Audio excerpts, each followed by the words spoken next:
Hello, everyone. My name is Princess Pearl. It is approximately 95 billion degrees in my room, so I can't do the lights and the hair and makeup that I normally do when I'm streaming. So you are getting PNG Pearl today. Hooray! But this avatar is really quite appropriate because today we are playing King's Quest 6, my favorite King's Quest game of all time. This game has the best story, it has the best graphics, it has the best interface. I love it to bits. Thank you so much, 32-Bit Kid, for the bits. As always, you are an absolute rock star. Thank you. One other note of business before we get into the actual stream. Last week I was away at a Renaissance festival in Gravenhurst, Ontario, performing for the children in the full mermaid getup.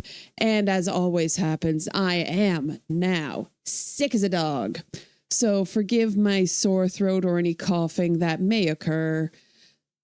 But let's get into it because I love this game. Start.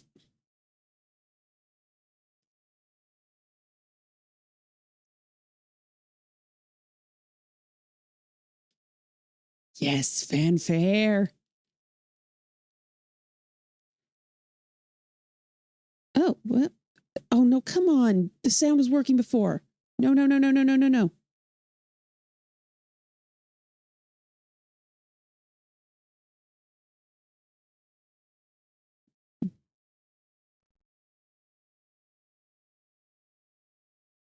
It was working before. Okay. I'm just going to back out quickly, reload, because you all deserve to hear that glorious fanfare. And also, I want to make sure that the sound is working before I actually get into the game part. Start. No sound here. This is fine. Oh, come on.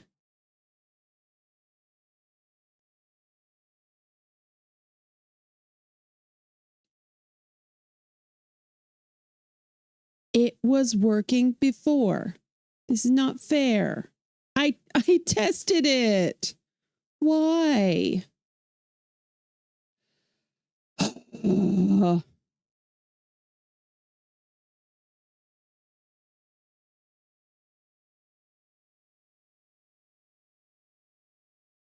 Not fair.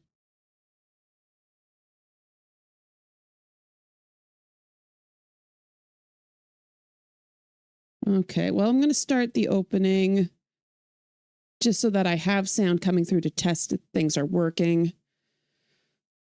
Yeah, we got nothing. Good. Love that. Why?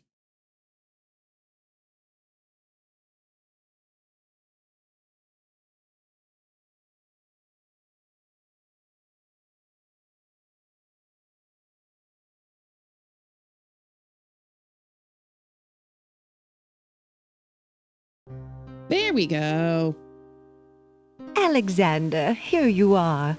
Oh, you're still not thinking about Cassima, are you? Victory. I suppose I am. Son, it's been months. You've got to pull yourself together. After all, you only met her that once. I know. Have you discovered anything about the land of the Green Isles? No. No one's even heard of it. It's like she's just vanished. I wish I could help. Please try to think about something else, dear. I'll try, Mother. Sorry, just slurped right into the microphone. Tea is delicious and important. Despite his family's concern, Alexander remains tormented by thoughts of Cassima.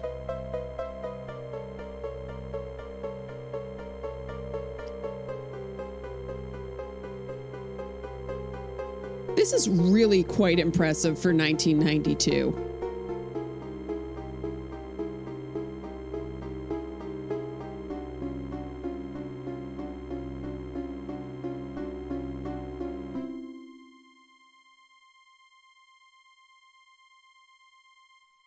And here comes the mirror of troubled ladies. There's always a troubled lady in the mirror. Never any troubled dudes. Never any just general trouble. Always troubled ladies. La la la la la la.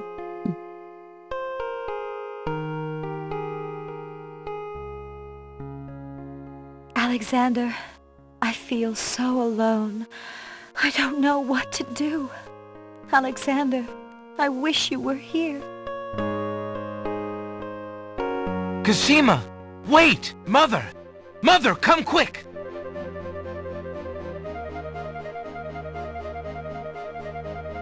So even on Alexander, the what on earth? disc version of this, You're this was white as fully a voiced. ghost.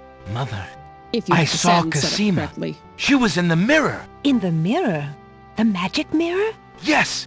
No, the And it bathroom showed mirror. me how to find her. How? The stars! I saw the stars outside her window. I can navigate by the stars. Oh, Alexander, if you really go... It will be all right, Mother. I promise. I saw approximately 11 stars. I know this will work. 3 long months, Prince Alexander sailed the known seas and beyond.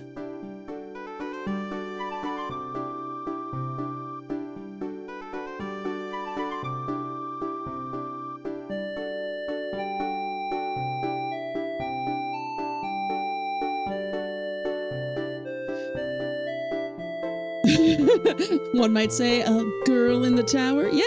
Well, we also saw Valenice in the magic mirror. We saw Genesta in the magic mirror. It's always troubled ladies.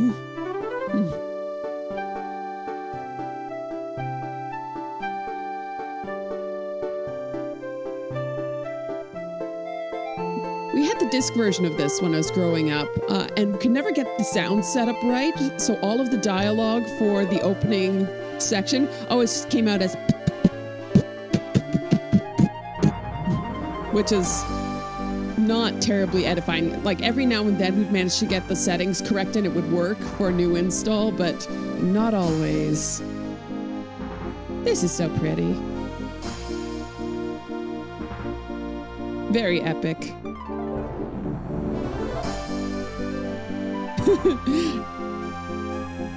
Alexander is bringing the D, which I mean the royal coat of arms of Daventry. That's clearly.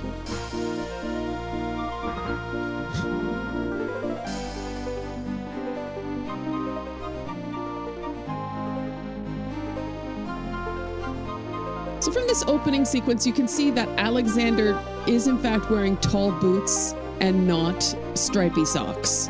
It looks like stripy socks in his in-game sprite, but here we can see it's boots with weird ties.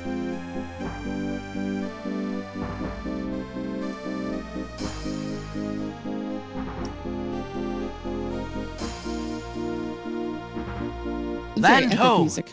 Land ho! Who are you calling Land a hoe? ho! Hooray! We are so filled with joy and are about to be dashed upon the rocks. Hours pass.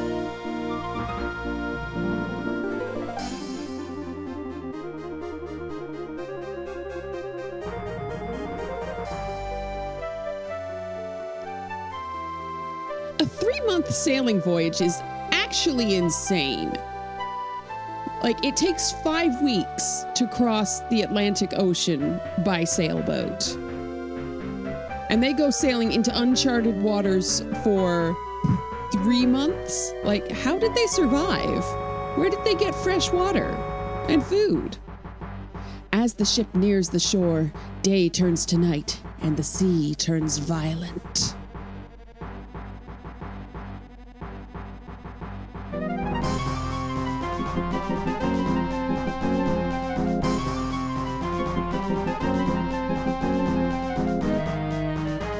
Uh-oh. Oh no, watch out for those rocks. Oh no. Oh no. Oh no, the camera hit the rocks.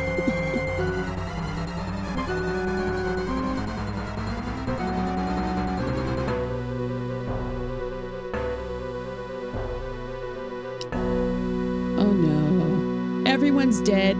Thank you for playing King's Quest 6. I hope you all enjoyed the stream. King's Quest!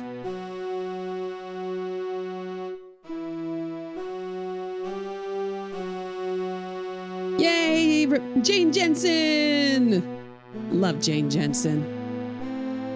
The Maori were impressive. Hey, this island is getting kind of full. Y'all want to go to the ocean and hopefully find another one before we die? Yeah. The Polynesian wayfinders are amazing. Like, and the fact that they on such small boats were able to cross such distances, but this is a European style boat. I don't trust them with their seeing 11 stars being able to figure out the way. Text and dialogue by Jane Jensen. That's why it's good. You got your money's worth on this? Yeah. Okay, I apologize, everyone. We're skipping the credits. Everyone who worked on this did a good job and should be very proud of themselves. Excuse me. I saw people last weekend. I went to a Ren fair and there were people, and now I'm sick. This always happens. Still love doing it though. Okay. Let's play. Nostalgia. Nostalgia for days. The beach is covered with a fine-grained white sand. Started a game called Mage's Initiation Reign of the Elements recently, which is a point-and-click game made in the style of old Quest for Glory games. Enjoyed it so far, though only at the beginning? That sounds awesome.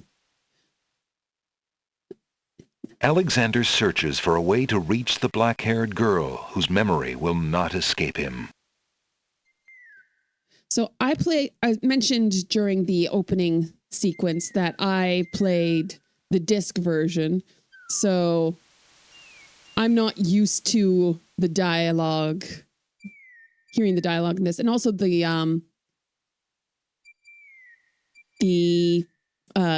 dialogue avatars, portraits, there we go, that's a word, are not the ones that I grew up with. But you will notice when we get to certain characters that they will be very familiar because they'll look like me up here in the corner of the screen. A long plank lies on the beach. No doubt it once belonged to Alexander's ship. Ah, well, in that case, I claim it. Oh, we're upping the speed. Alexander pushes the plank to one side. A box has been partially buried under sand. Points!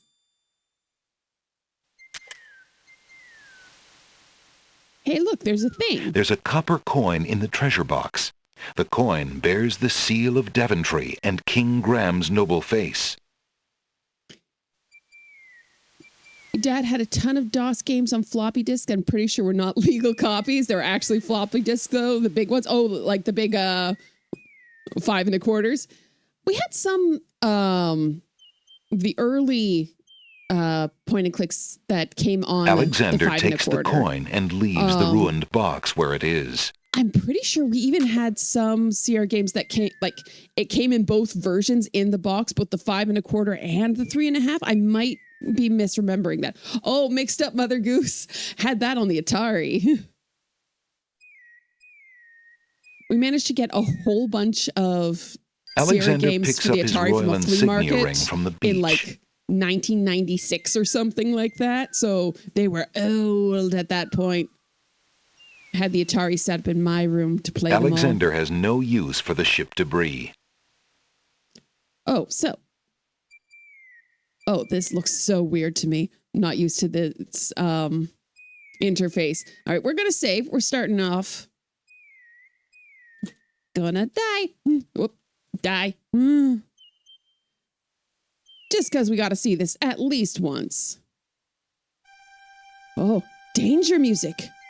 Danger music. Oh, no. The ocean appears calm, but there's a dimpling pattern to the surface which indicates an undertow. The underwater toe is amazingly strong here. It pulls ferociously at Alexander's legs. Before Alexander can retreat, the current grabs his legs. The shifting sand vanishes from beneath his feet. Against his best efforts, he is dragged out to sea. Oh no! The currents around the island pull Alexander under.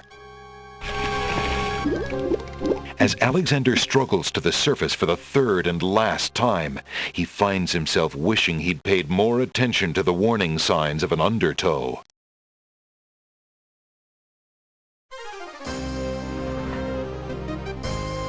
Tickets only.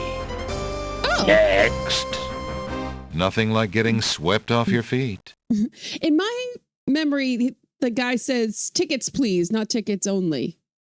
I don't know if that's a difference between the disc version and the CD version, or if that's just my memory. Okay, restore. So I have both of the things from the beach. Excellent. I am ready to engage in commerce. I am ready to increase the walking speed.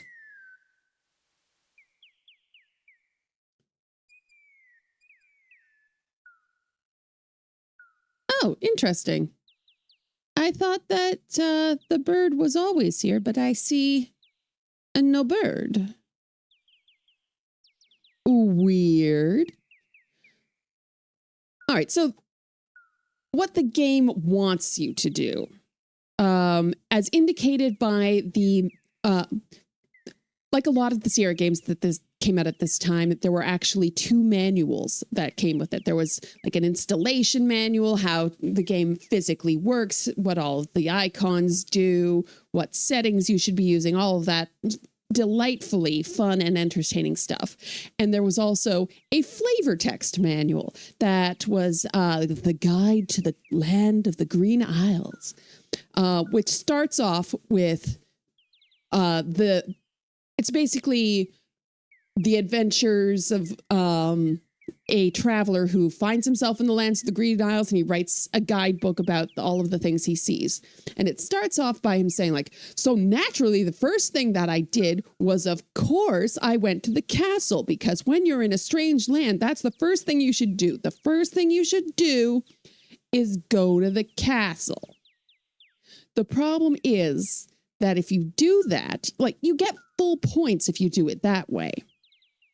But if you do it the other way, you get a funnier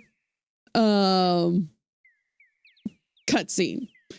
So, I saved just a second ago. We'll go through and do this in the way that gets the funny cutscene.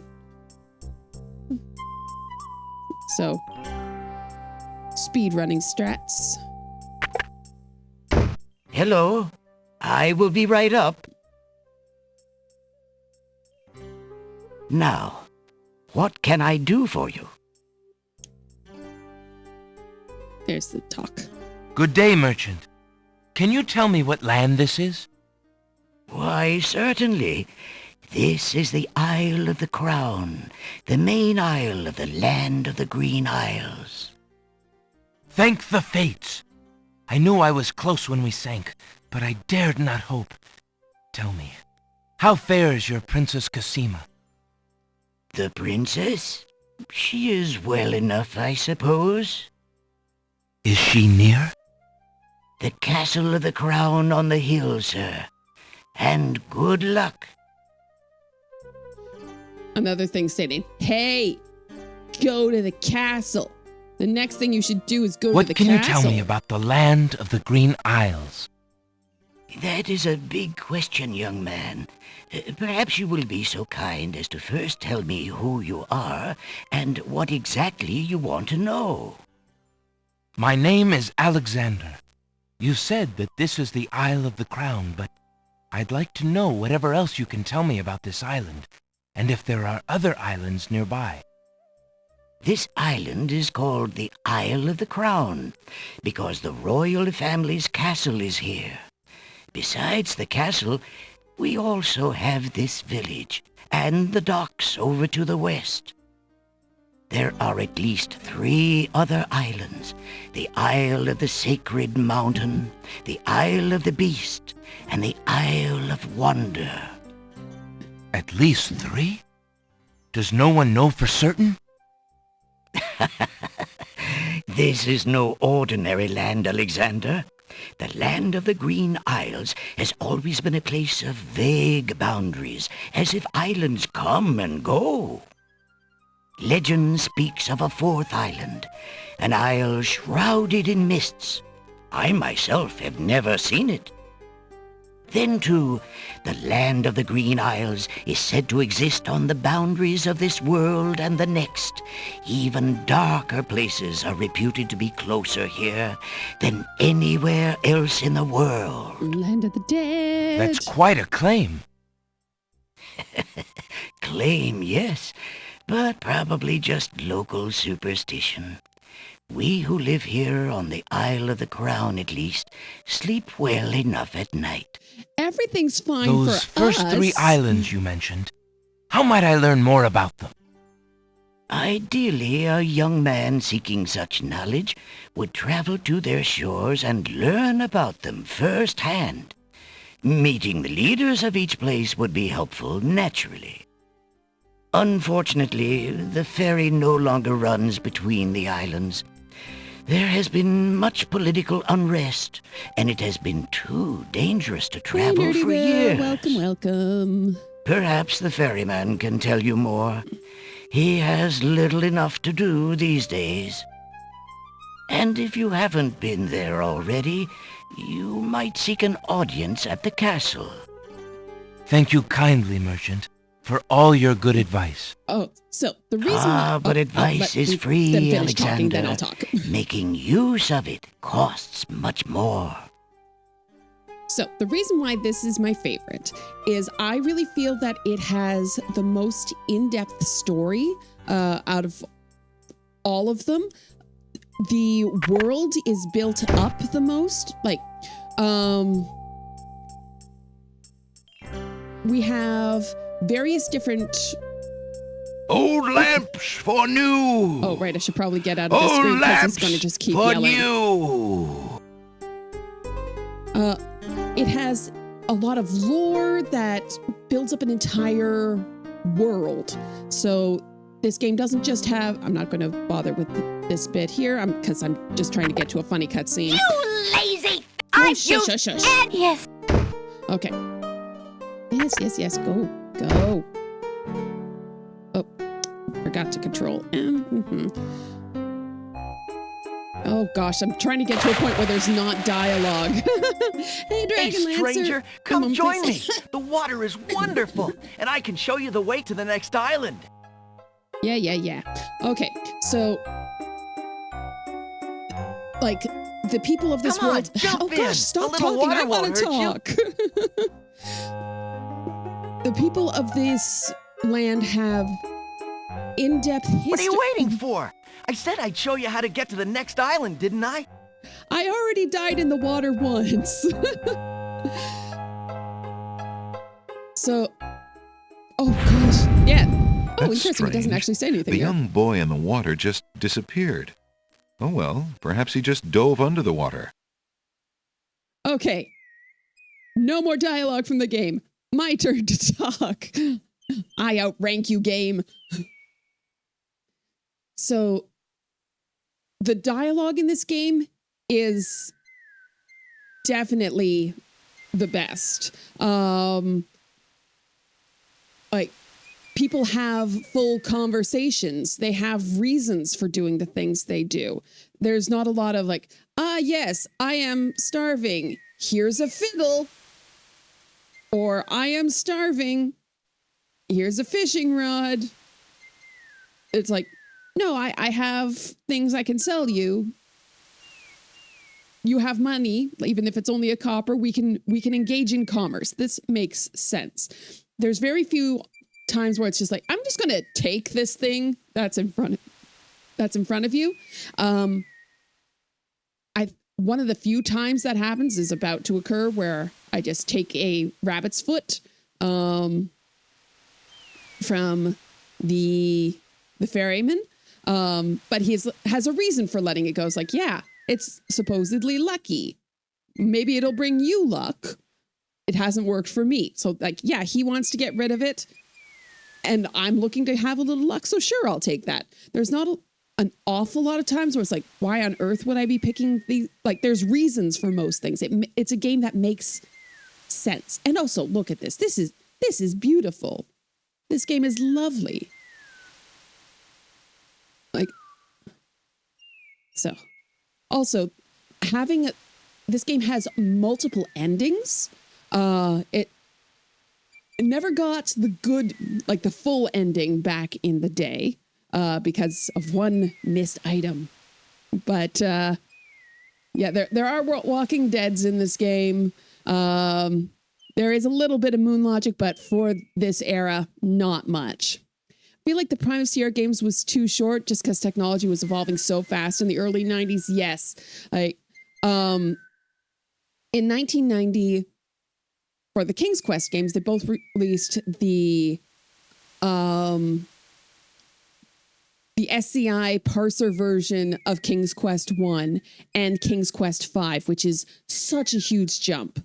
This is pretty much the same level of technology, at least as far as the user interface works, like what the end user actually sees. But when we go into King's Quest 7, the technology has just changed so vastly that it's barely recognizable. Would have been more wild, like, oh, they got bought out and screwed over. Absolutely. Like, the whole CUC garbage was, quite frankly, garbage. Would have been wild to have more time in this era. King's Quest 6, Quest for Glory 4, Gabriel Knight 1. Those all came out in 92, 93. Yeah, like, they were able to churn out stuff of this quality in this era.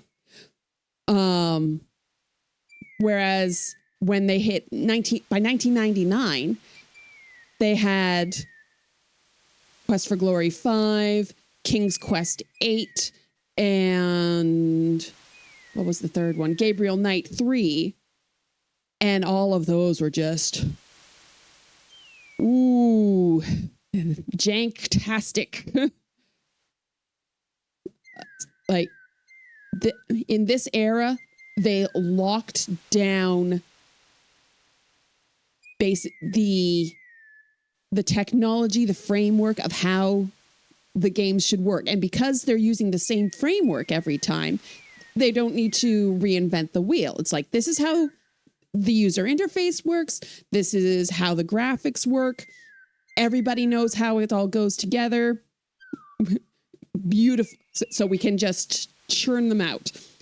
We don't talk about King's Quest 8. Well, I'm playing through the entire King's Quest series, so unfortunately we will be discussing King's Quest 8. But I have plans to intersperse that with playing some other stuff, because I don't know if I can do a full stream of playing King's Quest 8 without possibly throwing my laptop out of a 17th floor window. Excuse me. Also, welcome in, Cerulean Gem. Bienvenue. My name is Princess Pearl. I am a professional mermaid, and I like playing adventure games from the 80s and 90s. And I am currently sick, and it's 9 billion degrees. So normally I have a camera, and you can see my cool costumes. But it's too hot for lights, and I'm sick. So here we are. A week without Monday Dose of Pearl Mermaid makes Humpa something something. Well, I'm back, Humpa. Welcome in. I was away at a Renaissance festival, and because I interacted with many people and I got hugs from many small children, I'm sick. So no camera this week.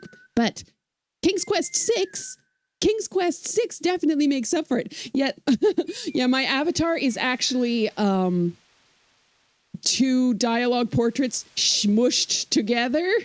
It's Beauty's face and Rosella's hair turned pink. All right. So I was trying to do this quickly because I want to get to the fun cutscene. So let's talk to the harbor master. Go crazy. Oh Yeah, my what gosh. do you want? Excuse me. My name is Alexander. The owner of the bookshop in the village told me you might be able to help me. I hear you used to run this ferry for the islands. I'd like to talk to you if you have a moment. You say old Allie sent you? I can't see why. The ferry's not running, you know. I understand. I'd That's just 'cause like it to doesn't talk to have you any about the running islands if you don't shoes. mind. Well, I guess it'd be all right if Allie sent you. Well, don't just stand there. Come on inside. What is it you wanted to talk about, young man? It looks like he's not wearing pants. Just thought I'd point that out. I'm a visitor to these islands. I'd like to learn what I can about the area. So you said outside. What is Keep it you the want to king. know? Well, for one thing, why has the island's only ferry been dry docked? Huh. It just ain't safe to sail these days. What with the islands feuding and all. Wazir Al-Hazred ordered the ferry closed till things settled down. Me, I don't think she'll ever see water again. This But must why be a are the modified islands version feuding? because I haven't seen text and voice You option. got me. Something about I'm using stolen Scum property VM. It or might be some a setting such I've thing. got selected. 'Tis a real shame. Things used to be so friendly. Then this unrest is recent. A few years is all, but it's been long enough. Perhaps if the ferry were repaired. This old thing? This ferry's been out of water so long she's no longer even seaworthy. Her boards have dry rot. She'd fall apart at the first taste of seawater. But there must be some way to get off this island. There's only one other way to travel that I know of. A magic map. The owner of the pawn shop can tell you more about that than I can, Alexander. I don't know why it feels so weird that everyone calls him Alexander. It's like, maybe it's just because it's a long name, so it seems very formal when everyone calls him that. So I now know about the map. I think that's all I need in order to get... I just want the funny Well, cutscene. I think I'll be going now. Because Thanks I for want to get allowing the me full into your home. points, but I want the funny Posh, scene. not at all. It breaks the boredom, if you know what I mean. Posh. Okay. And now we go to the pawn shop. Stupid cold. Good day. Excuse me, merchant, but the ferryman mentioned that you might have a magic map of the land of the Green Isles. Why, as a matter of fact, I do. I keep it Bear. under the counter. It's been gathering dust so long that I nearly forgot about it. Why would It that was not quite a be few more years ago, you demand? see. The estate of a wealthy wizard fell into my hands when he died. It was useless magical junk mostly, which reminds me, I've still got some things of his in the back that I need to dump out. Anyway, the magic map was the one true treasure in the lot. The wizard was quite old and feeble and had enchanted the map to aid in traveling. It is said Trying to avoid that the one fairy need only fees. desire to be on an island depicted on the map to find oneself there. It is a very valuable map, as you can imagine. Unfortunately, no one is interested in traveling these days. It is far too dangerous with the current state of the kingdom. What would you take for the map? I would normally want something magic in return, but since I am hardly overrun with prospective buyers, I would be willing to take anything of equal value in exchange. Would you like a ring? Would you be willing to take my family ring in exchange for the magic map? This game also has a lot of really good Daventry, ties into the are you a king previous then? games. No, that's my father, King Graham. I'm just Alexander. Well, Prince Alex, she is a beautiful ring. Are you sure you can part with such a unique family heirloom? The ring does mean a lot to me. I didn't always have a family, you know. Like that line there. Still, it is only gold. There are more important things at stake now. Then you now own a magic map, Prince Alex. I will keep your ring out of sight for a few days. If you find anything else of great value in your travels, you can come back for your ring. I would hate to see it melted down for gold. Ah, and a warning about the map. It will only operate when you are out in the open and within sight of the sea. The limitation has something to do with the teleport spell ingredients. You might try the beach. Thank you. You are very kind. And I'll remember about the map.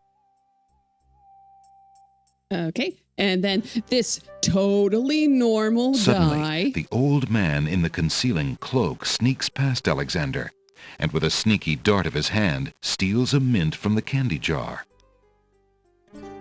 Totally normal guy. The Wobble, old wobble. man stuffs the mint into his mouth and wobbles unsteadily out of the pawn shop. So that is something that's explained in the flavor manual, that all genies have something that intoxicates them and they are addicted to. Master, I was observing in the village as you wished, and I saw a manger. I don't know, a danger? No, a stranger there. He says, he's Prince Blamentander of Slaventry. You fool! You've been eating those mints again. I ordered you to stop that! Yes, Master. Now, who did this stranger say he was? Prince Salamander of Pedantry, I think. You idiot! Are you trying to tell me that Prince Alexander of Daventry is here? Confound it! That's the young man Cassima met at Mordak's castle. The timing could not be worse. Tell me, what is he doing? Best line in the game. He was in the pawn shop buying a magic smap. Magic smap? What is this magic smap? With the smap, he can travel to other islands. Master, That's a map, you dolt! Oh, drat it all. I thought I took care of the only means of travel. You're bad at your job. By my scimitar. I can't have him stirring things up. Not now! By my Get scimitar. a hold of yourself and listen carefully, Shamir. Go to the other islands and tell them... ... Okay, so that's my favorite scene in the whole game. I love it. To this day, my sister and I, if we are talking about maps, for whatever reason, it's like we refer to them as magic snaps.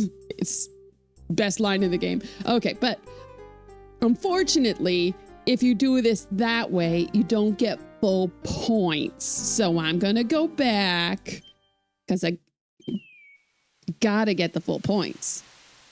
But I do have to turn the speed up. Whee!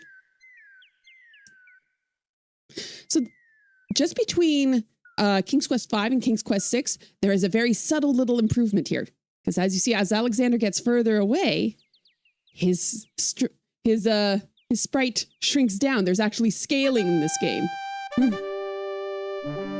Oh, you saw an option in the menu that just said both for the text and talking?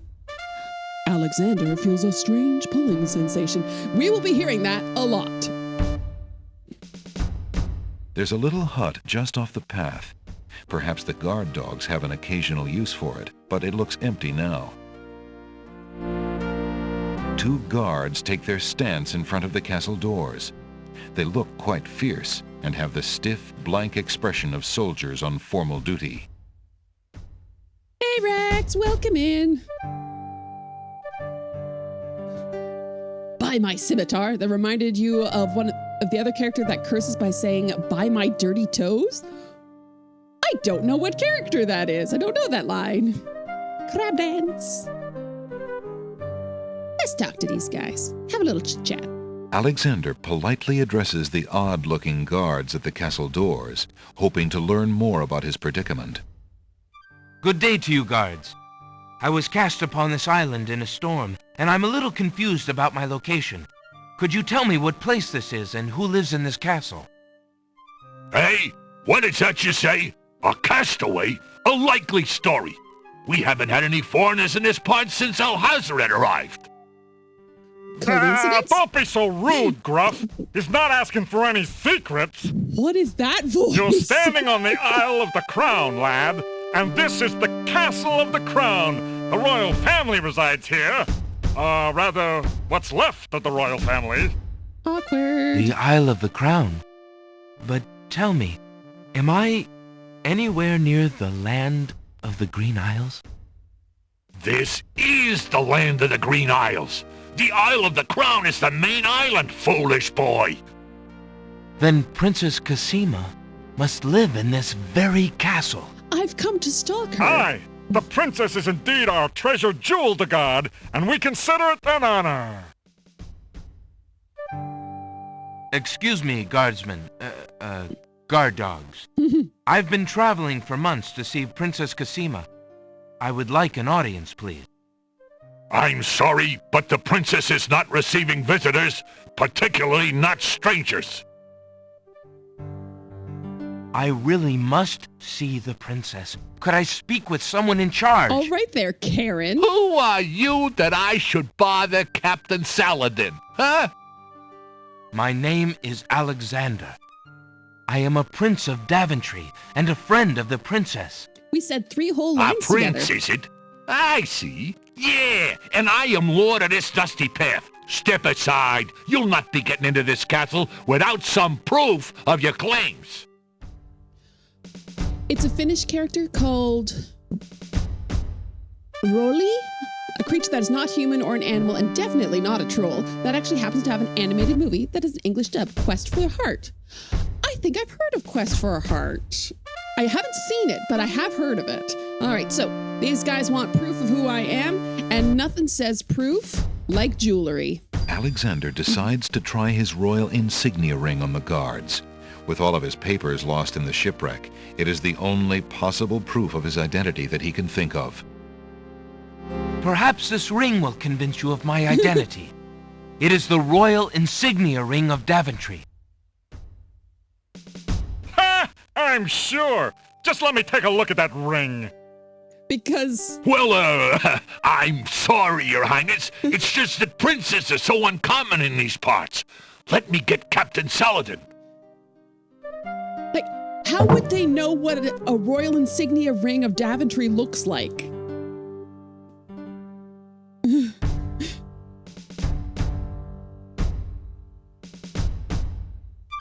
The guard returns a moment later with a majestic-looking creature. Captain Saladin speaks with a voice that is gentle, but reflects a will of iron. Prince Alexander of Daventry, It's I presume. Megabyte from I'm afraid I'm Reboot. unfamiliar with your country, but I'm sure Vizhir Alhazred will want to meet you, if indeed you are a friend of the princess.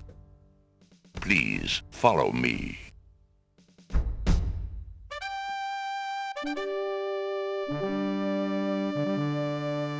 I could listen to Tony J talk all day. Lord Alhazred, a visitor to see you. Prince Alexander of Daventry. What is it that you seek, Prince Alexander? Pardon the intrusion, my lord, but I came to see Princess Cassima. Some months ago, my father, King Graham, saved my family and I from imprisonment under an evil wizard named Mordak. The same wizard that kidnapped the princess? Exactly. Sparkle, sparkle. When my father rescued us, he also liberated Cassima and sent her home. Then your father Your has father my did gratitude. nothing of the sort. That was and that of the Crispin. entire kingdom. But I'm afraid I still fail to see the purpose of your visit. Well, I came to make sure that Cassima arrived safely and to pay my respects. Before we parted, she gave me an invitation to visit. I have no doubt she did exactly that at the time, Prince Alexander. However, The graphics things are have nice. They have a greatly golden age changed of for Technicolor Cassima film. since her Look ordeal to in these scenes. Mordak's castle. Yeah, it really feels Cassima's like an parents MGM both became ill and movie. died while she was gone. Cassima is failed to- sequestered in mourning for them as Failed to see the befits a porpoise. princess. She is not receiving visitors of any kind. Because I Even have if she locked the were, door. I do not think your visit would be appropriate. You see, it is time for Cassima to take her responsibilities seriously. With her parents gone, she no longer has the luxury to be a carefree maiden. As was her parents' wish, Cassima and I are to be wed. Gross. We shall rule the kingdom together. I assure you, our marriage is all Cassima wants now. As a prince and a gentleman, it would be best that you leave before there is any further embarrassment. I see. Sparkle, sparkle. I suppose that I was mistaken. I thought for certain that Cassima... Well, I apologize. A young man sees what he wishes to see. I'm sorry you've wasted your time traveling to the land of the Green Isles. May your journey home be swift. Oh, wait, there's Perhaps no way to I will leave. take the opportunity to look around your fair land while I'm here. I would advise against that. The kingdom is rather, shall we say, inhospitable these days. But it is your neck. You may risk it if you please. Captain Saladin will escort you from the castle. Good day.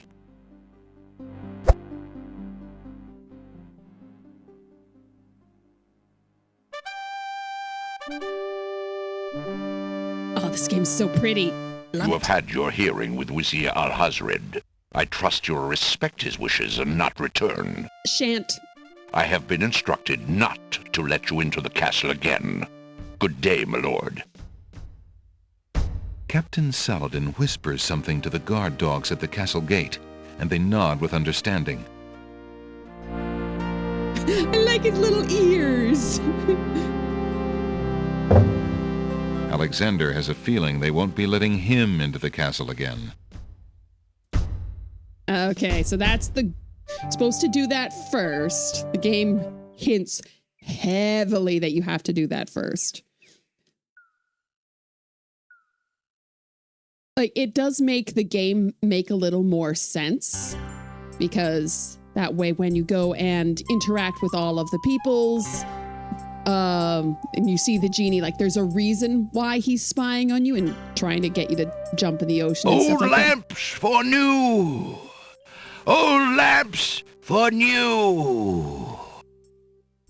Let's chat with this guy. Let's have a little chat. Good day, peddler. Good day, sir. If you would like to get one of my fine new lamps, I'll need an old lamp in trade. Isn't it a rather bad business? Taking old lamps and giving new lamps in exchange? Well, there's always a chance that I'll find a genie. If I had a genie, I'd be richer than a king. Besides, there's always a roaring business in antique luminaries. If I had a genie, What? Oh, no, what? No. And we're back. Sorry about that. Not quite. Oh, darn it. I'm getting another ad. Oh, welcome back, everyone. Sorry about that. honestly not sure what happened. I just got a little pop-up saying that OBS didn't have my stream key anymore. Not sure why. But I figured out what to do so that it works. Hooray! I am very smart and clever. I do apologize. There will be an ad break shortly. Nothing Hello. I can do about that. I now, will 'cause be this right is up. a new stream. Now, what can I do for you? All right, we're just going to click through Allie's dialogue here. Good day, sir. I'm a... Because we saw it That's those... in the other reality where I got to How see fair are you? How fair... the magic snap. But I can do some other stuff while I'm here. An antique leather-bound book is displayed on a little stand on the counter. On the elaborate cover is the title, Ye Useful Book of Magic Spells. So the magic is another reason. Oh, hello, Salt Master. Thank you so much for the follow. The magic in this game is another reason why it's one of my favorites. There's a lot of parallelisms between King's Quest 6 and King's Quest 3. So we have the fact that Alexander goes sailing. He does magic. He sees an oracle. There's more, but those are the ones I can think of off the top of my head. How do I talk How about much this? for that book on the counter, merchant? It is a fine book, is it not? I obtained it from the estate of the one and only magician this kingdom has ever had. Poofed himself into an aardvark in the end, or so I heard. I never found the spells all that useful myself, but then I lead a boring life. I tell you what, if you can find another rare book, something a bit more marketable, I might be willing to exchange the spelled book for it.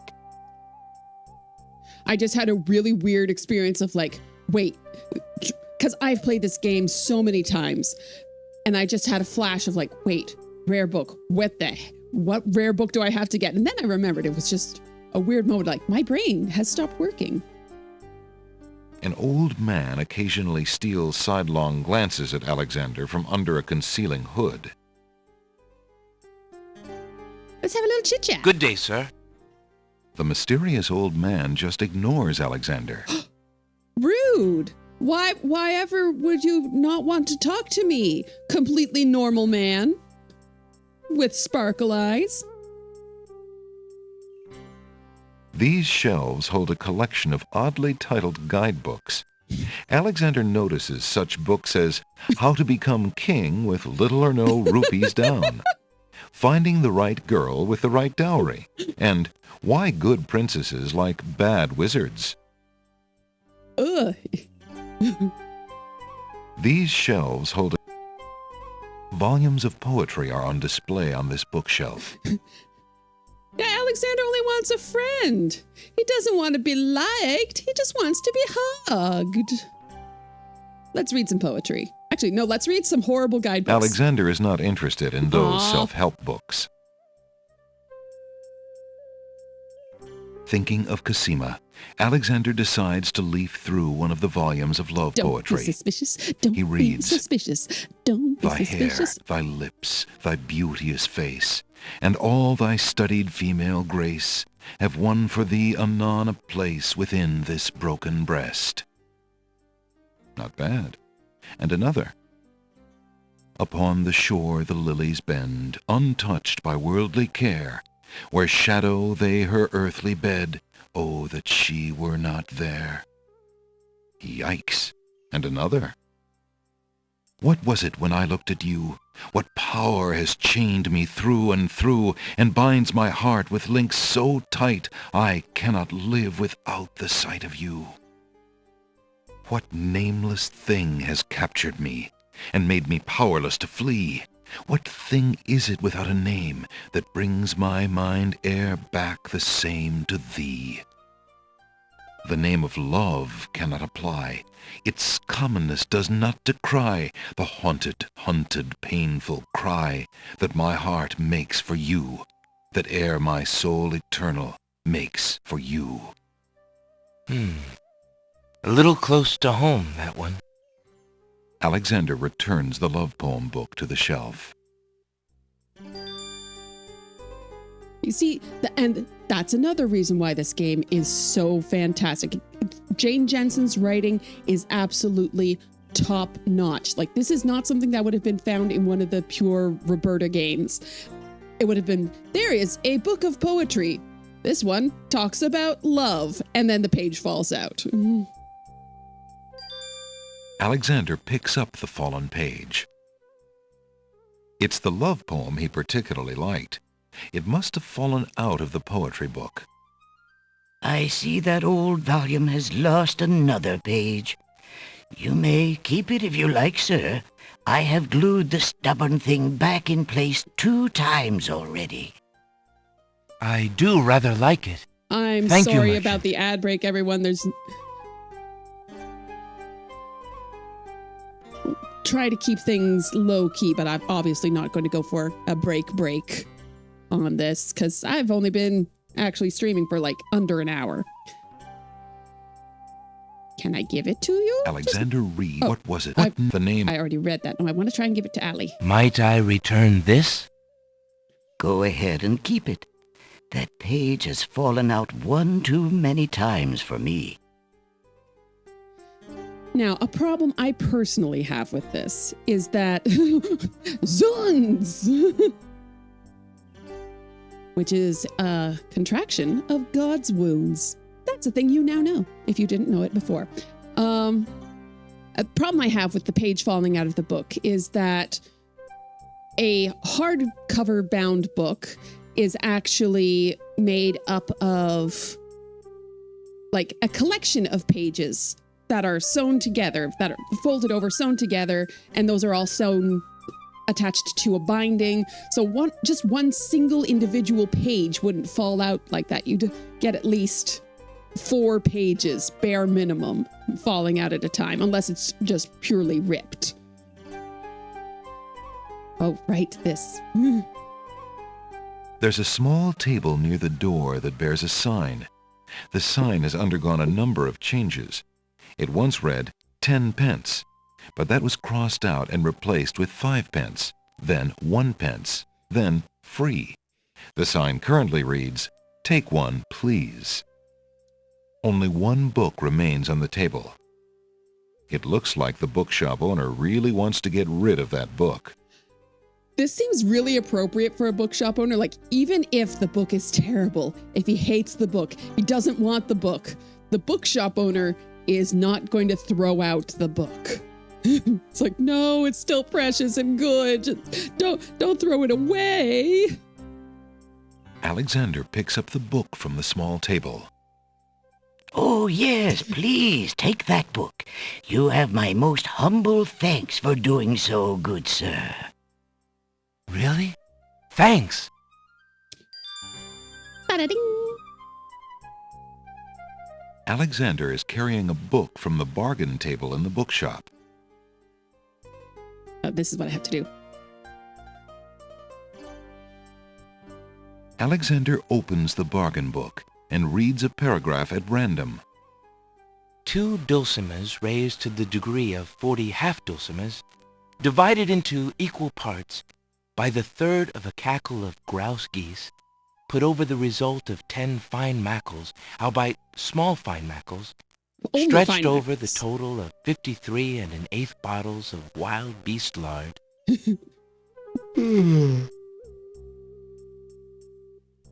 Oh, now I'm yawning. Phew, what an incredibly boring book. No wonder the bookshop owner wanted to get rid of it so badly. There's Welcome a book back from entitled ad break, The Changing everybody. Role Sorry of about Court that. Entertainers Through the Ages on the small table in the reading area.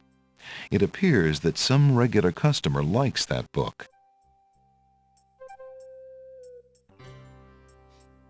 He's not really a customer if he's not buying the book, is he? Alexander rests his Aw. feet for a moment. I don't think I've ever done that before. Alexander picks up and leafs idly through a book called The Changing Role of Court Entertainers Through the Ages. Well, that was refreshing. I I don't think I've ever done that before. Like, there's always something new in this game. I love it. A plaque bearing a merchant crest hangs over the doorway. The bookshop owner must be proud of his credentials. Will Alexander pick some random paragraph, or will be an RNG roll of sorts for the boring book? He always starts off with the same 40 dulcimas, a cackle of grouse geese. There's more paragraphs that can be read later when you go and read it for the point bit where you get points, but I just wanted to see the little yawn animation. Hey, girl. The girl is too far away to hold a conversation with Alexander. Red roses beautifully cover the top of the house's fence and gate arbor. Alexander has not been invited to pick the family's roses. You lazy thing! Get back to work and stay away from those roses! I've told you 1,000,000 times, those flowers are too sweet for the likes of you! You've still got to do the breakfast dishes, make lunch, and clean the stables yet this morning! And get your veil back on! No one wants to look at your face! Yes, stepmother. So, this is not Cinderella. I absolutely thought it was Cinderella when we first played this game, but it is actually Beauty of Beauty and the Beast, which really confused me because Disney's Beauty and the Beast had just come out when this game came out. So I was like, wait, stepmother? What are you talking about? I don't know that bit.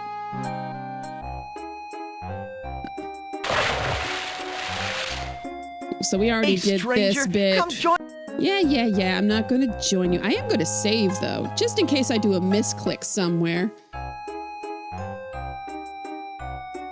You don't fool me. Come on, jump in. A little water won't hurt you. But a lot can kill you. Alexander feels his pockets carefully to make sure he hasn't lost anything. A very What are you appropriate waiting in mode for? 32. I said I'd show you how to get to the next island, didn't I? I'm not swimming there regardless. I'm the king. That's strange. The young boy in the water just disappeared. Boy well, in the perhaps he just dove under the water. I'm reaching out. Please tell me what to do. Yeah, what do you want? Alexander promised. Excuse me. Mine. You say? I and We already did all this talking. What is So I'm it? just going to. I'm a visitor. So you... Well, but why? Da, Then da. perhaps. This all... But There's only... Tell me more about the ferry. So I can get lots of I remember background when I used to details ferry of the Queen world Ilaria and Princess Cassima themselves. from talking to There the was ferryman. no So thought this is of a danger great back part. then. They used to go visiting to care for the needy and to keep up the friendly relations between the islands. I remember their last trip. Things had started getting nasty by then, and when they came back aboard, I gathered that the Queen and the Princess had been received a bit coldly. Princess Cassima was such a pretty thing, and she was terribly upset. But who could be spreading these lies, she asked the Queen, but the Queen had no answer. What do you do now that the ferry no longer operates? Get Me? lower. I'm out of a job. The job my ancestors have held for generations. I'm the only one trained to avoid the reef and the rocks. But that knowledge does me no good now. Is there no other But you boat on can't the get island? Elor. One that might be more seaworthy? Boats don't last long on these shoals, as you may have found out if you got here by ship. You can be quite sure that this old ferry is, or was, the only craft on the island. Tell me more about Princess Cassima. Ah, such a beautiful child. She's a and so hottie. pure of heart. Why, a contrary thought has never crossed her mind. Her mother was the same, the king and queen, They serve the islands, not the other way around. Always thinking about the people. They are sorely missed. Well, you won't have to miss them for What long. else can you tell me about the land? Spoilers! Let's see. The Isle of Wonder's a lovely spot. A bit crazy, mind you. Love Gotta the have Isle a of good Wonder. sense of humor to enjoy a tour there. What else can you tell me about the land? The Isle of the Beast is pretty, but unfortunately, you can't get very far onto the island. You can't. I'm built different. What else can you tell me about the land? The inhabitants of the Isle of the Sacred Mountain are the most gorgeous creatures you'll ever see. Y'all. If you ever get to see them, that is. What else can you tell me about the land? The Castle of the Crown sure is a beauty. She's the finest palace ever built, I'll warrant. Okay, this is just a really weird observation. So my avatar is directly taken from the sprites of King's Quest 6. Like, I didn't edit the width or anything, but this is clearly wider than What else can you tell me about the land? the Some say that the dialogue land of the portraits Green here. Isles is near the That's edge so of the strange. world, and that the deadly currents are a result of a magnetism that sucks life from this world to the next. Of course, that's just silly talk. You see, this lore is awesome. It's so cool. What else can you tell me about the land? Let's see. Okay, The isle- we've read everything. I see you have a rabbit's foot. Has it brought you much luck? As you can see, my luck's been out for some time now, despite that old charm. Why don't you take it with you? Perhaps giving the darn thing away will bring me good fortune at last. Perhaps it will at that. Thank you. You see, like, he offers it, not Alexander says, "Can I have this thing that clearly belongs to you?" Makes more sense. Better motivations for people to do things. And Well, then shake hands. I think I'll be going now. Thanks for allowing me into your home. Posh, not at all. It breaks the boredom, if you know what I mean. I'm so lonely. Excuse me.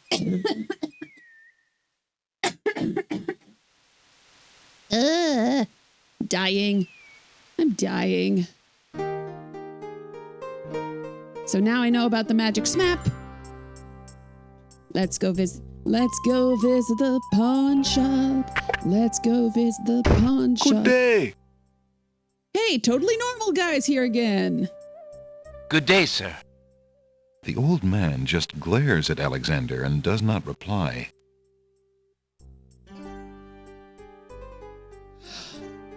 The standard VGA mode was 320 by 200 pixels, but back on CRT monitors, the pixels weren't square. They were a little taller than wide.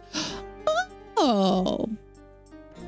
I have learned a thing. I actually didn't know that. Yay! New facts, new facts. Like, this is the sort of, like, in-depth, geeky knowledge about old tech that I love. So the emulator is emulating the correct aspect ratio. I always thought, like, so that is why the hair on this looks so huge, because the sprite is actually too wide. Maybe I'll go in and shrink it down, because then I can also sometimes have bigger gameplay actually on the screen. Excuse me, merchant, but the ferryman mentioned that you might have a magic map of the land of the Green Isles. King Bear. Why, as a matter of fact, I do. I keep it under the counter. It's been gathering dust so long that I nearly forgot about it. It was quite a few years ago, you see. The estate of a wealthy wizard fell into my hands when he died. It was useless magical junk mostly, which reminds me, I've still got some things of his in the back that I need to dump out. I already listened to all of this. Blah, blah, blah, blah, blah, blah. What would you take? I Blah, would. blah, blah, blah, blah. If I was to pull a sprite from the game files and just display it pixel to pixel in a modern CRT, then it'll appear wider than it's supposed to be. Yeah, neat. That's very cool. they're different in the DOS version and the Windows version. Yes, there's like 3 different dialogue photos. Like there's ones that are much more like dynamic. These dialogue portraits are all straight on so that the lip syncing is much easier. But there's one where there's a lot of like 3/4 shots. I'm gesturing with my hands. That's not helpful for you guys. You can't see what I'm doing. But there's like a lot of 3/4 shots or tilted heads and things like that. So they're a lot more dynamic looking, but that would have been on a version where there isn't actually, lip sync to worry about, because then they can just basically do what I've got going on here, which is just have the mouth open and close. All right. What would you take in exchange for the magic map? I would need something of... Okay. Actually, I don't know if this will work. Would you be interested in making a trade for this, merchant? A rabbit's foot. I do not believe I could use that. Another great thing. They've actually bothered to have a specific response for trading things in. Instead of, it could have just said, I do not need that. It bothered to actually say, no, a rabbit's foot? No, I don't need it. Like, what do you say about this book? Would you be interested in trading for this book? I am afraid not. Books are more my neighbor's line of work. After all, I would not want him selling curiosities.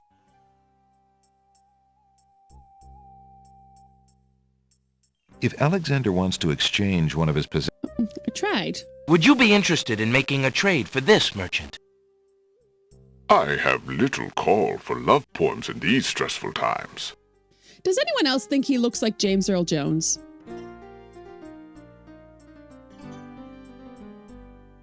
Okay, let's do this properly.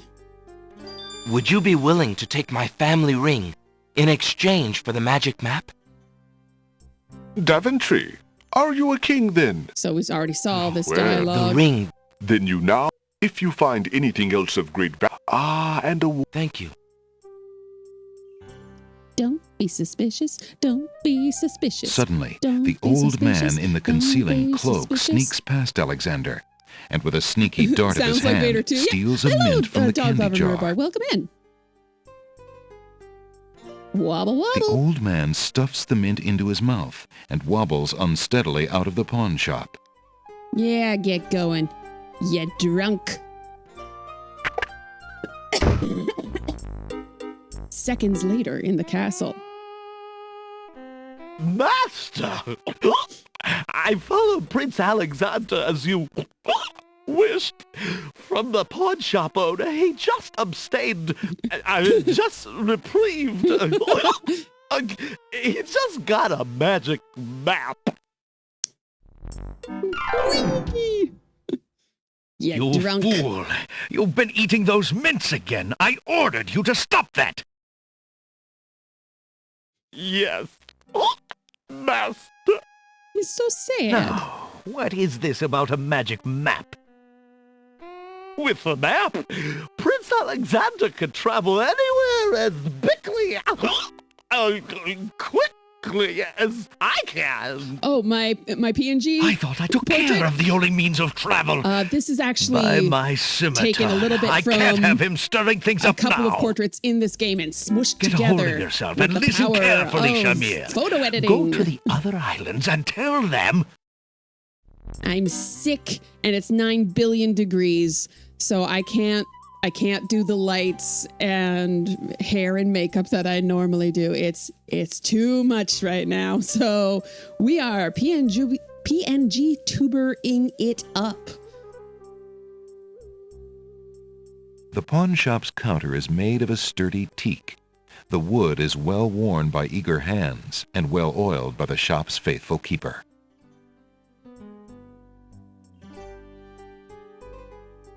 Alexander takes a closer look at the items on the counter. I see you have noticed my mechanical nightingale. She is made of plain tin, but she sings the sweetest song you can imagine, barely distinguishable from the real thing. The flute is only made of plain wood, but its notes are fine and true. Ah, yes, the painter's brush. It was well used by one of the island's best painters. There's a lot of creativity in that brush, and its bristles are still in good condition. Have you an interest in tinder boxes? This one is only slightly battered. It holds a good supply This of one based flint, on a Aladdin? sturdy striking pad, there are and references even to a candle in case you find yourself with naught else to hold the flame. But there are several different islands in this game that all have slightly different feels to it. So this is the Island of the Crown, which has sort of a little bit Arabian Nights feel to it. So we've got, we have the genie, we have an evil vizhir, we have people saying, buy my scimitar, and all of that sort of good things. So, but other islands, yes, the magic smap, we did go through and welcome in Purple Tentacle. We did go through and see that, that cutscene, but now we did the right one that gets you full points. Yes, Purple, to this day, if I'm talking to my sister about a map, like, oh, we need a map to get to this place, one of us will go, hey, magic smap. Heard magic lamp, and the guy looked like Jafar. Yeah, and he's even the evil vizhir. I mean, we don't know that he's the evil vizhir right now. That's totally, like, because you don't see his face. You just see him from the back. So it could be anyone. Love my being YouTuber. Yeah, she's great. I'm very proud of her. It's Beauty's face and Rosella's hair. Turned pink, of course, because I gotta have rainbow hair. How fare you, good merchant? A man my age can only thank the heavens for continued strength, young sire. How fare you? Thankfully, I fare better than my business. My shop is as silent as the moon these days. How fare you, good merchant? Thankfully, I fare better than my business. So maybe you would like a money? I could give you a money. I have this copper coin. Is it of any value to you at all? Most interesting. I have never seen a Daventry coin before, but it is copper genuine enough. I might even find a buyer who is interested in foreign currency. The items on the front counter are the only things in the store that I can let go for the price of 1 copper. You may make your choice from there. Alexander looks at the items on the counter to make his selection. It's 100% Vader. Yeah. It really looks like he's trying to be James Earl Jones. Now, we do also have Tony Jay as a voice actor in this, and his voice is a lot closer to actual James Earl Jones, mixed with Yoda. Excuse me.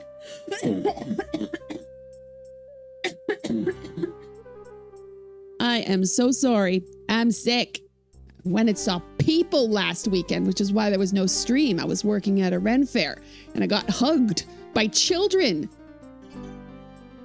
Love them to bits, but they're little germ factories. All right, I believe the first thing I need... That mechanical nightingale looks intriguing. I believe I'll take it. Very well. Your coin is well spent. Remember, this is a pawn shop. I am always willing to take back my own goods in trade. I'll remember. Thank you. Oh, I just thought of a wonderful thing. So later on, there will be a chessboard land. And if there was a pawn shop in chessboard land, that would be so good. But there isn't. You can't actually get into chessboard land, which is forever something. I was so mad at the game about that. I was like, no, I want to go. I want to see what's happening over there. But there's no way to go.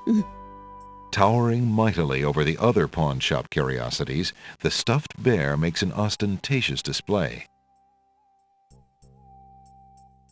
The back wall of the shop holds various odds and ends. For example, a hull hole detector for finding those hard-to-spot holes in small sailboats. So there's all these references to mean puzzles in previous games. So that's a reference to in King's Quest V. You have to find a little sailboat to go across the seas, and there is a hole in the sailboat. And then if you don't patch it up, you drown. Cat cookie mix. Play tricks on your friends, the box says.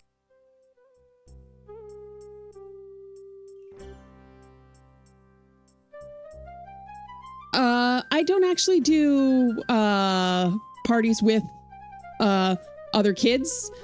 I do Renaissance festivals, so the kids aren't allowed in the water when I have it. It's still just hugs, and I catch every cold that comes my way.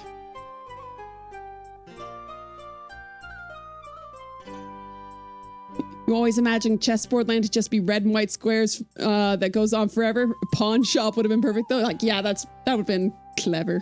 A golden bridle finder. Ooh, for finding those bridle. nearly invisible golden bridles. So this is a reference to King's Quest IV, where there is a bridle hidden on an island that you can only get to after you've been swallowed by a whale, and it's behind a broken ship. Like, there's nothing to see there. There's no way to know that there's anything on the ground there that you need to pick up. There's nothing to see. There's no description of it. It's just you happen to get it somehow if you are a magician. I can't imagine anybody ever got that without calling up the Sierra hint line. Yeah. Cat cookie was a reference to King's Quest III. Alexander here made a cookie that turned Mananananananan into a cat, which led to his brother Mordak kidnapping the royal family and the whole darn castle in King's Quest V. So there's ongoing lore. Self-adhesive emeralds. What you use when you don't have honey. Another King's Quest V reference. There is a puzzle where you have to throw emeralds along a path, and a little elf goes out and grabs them, and then you put honey on the path, and the elf gets stuck in the honey. Like, honey's not that sticky. It's way better than having to entertain them in a kiddie pool. Yeah. There are many professional mermaids that do swimming parties. That's just not my style. Hello, Spider. Welcome in. Thank you so much for the raid. Da da da da da da da. Da da da da da da da da. Yay! Thank you for coming by. How was King's Quest for Glory 5? So this was your first King's Quest game. You never got any of the references. Yeah, but once you know what the references are, like, oh my gosh, that's clever. What else do we have? Tongue climbing gear. Tested on over 100 whale tongues. So that's King's Quest 4 again. Rosella has to get swallowed by a whale and climb up a tongue along a completely invisible path in order to get to the top of the whale's mouth to tickle its uvula with a peacock feather. There's nothing that you can actually see to tell you what the path was, but on my playthrough on my stream, I did it first try. I didn't fall at all. I don't know how I did it. I lucked out, but I was very proud of myself. A uvula tickler. Oh, you see, guaranteed to make large mammals sneeze. A cheese hook for retrieving cheese out of small holes. So that's a King's Quest V reference. Graham gets thrown into an oubliette where there is a little mouse hole. And if you look in the mouse hole, you will see that there is cheese, and you use a fish hook to get it out. And then you use that cheese to power a wand charging machine.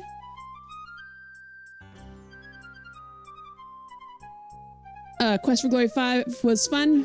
Doing some prep to prepare a character for the rights of rulership and flirting it. And flirting up with Nawar, and also trying to win Elsa over.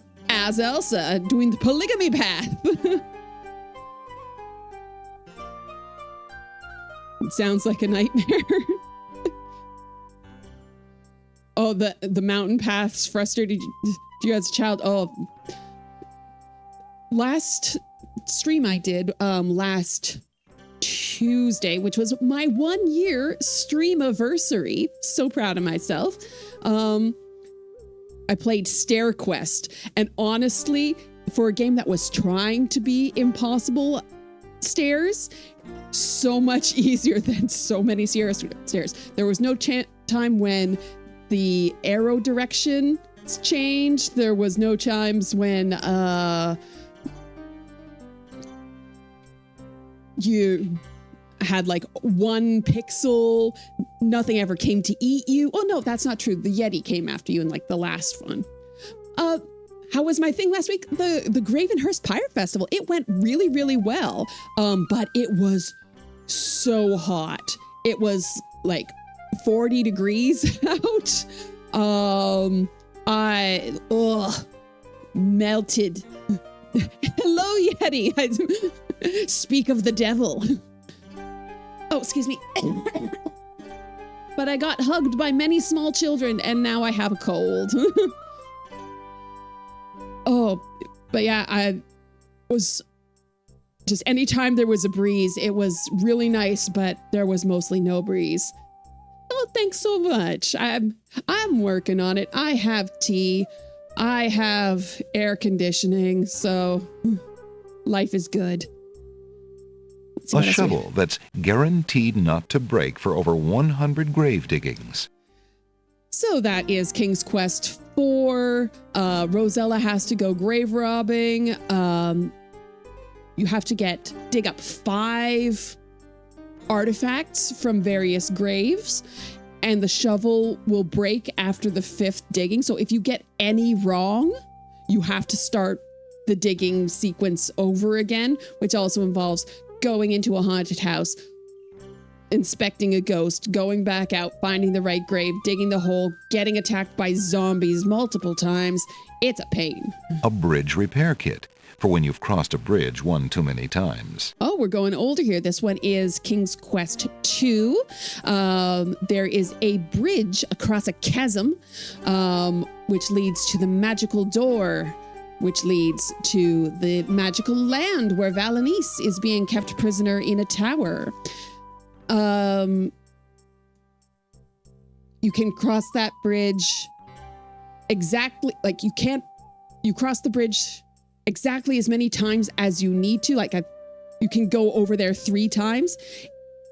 No, it's 3 or 4. No, it's 4 times, because you go over there once to say like, what is this thing? You go back again.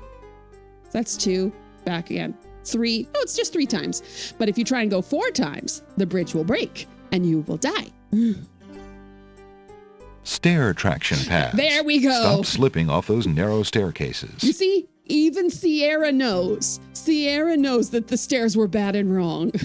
A hole detector. Okay, that's all for of them. finding those hard-to-spot holes in small sailboats. All right, that's everything. A strange-looking winged device occupies one corner of the room. It is frail with disuse. Alexander finds it intriguing. Perhaps he thinks it was once used in a local sporting event, in which enthusiasts jumped from cliffs, glided on air currents, and then attempted to land, frequently crunching a bone or 2 in the process. That's Alexander so specific. shudders at the thought and decides to stick to dragon slaying. I was confused by that line when I first played the game because I hadn't yet played King's Quest 3. I played, I think in order was 5, 6, 2, 3, 4, 1, 7, 8. That sort of feels right. I know that 1 was one of the last games I played just because I couldn't find a copy. We had most of the King's Quest games from a flea market. We bought like crates of Atari games and discs, and got King's Quest 2, 3, and 4 in that. But we also got Space Quest. I think again, 2 and 3. Like we didn't have the first game in any Sierra series for the longest time. We just didn't have copies of them. Very weird. But yeah, the reference to Alex being a dragon slayer, I thought it's just like, oh, that's a princely thing because Alexander has always been a prince forever and ever. Didn't realize he was just a guy for the first 18 years of his life. Okay.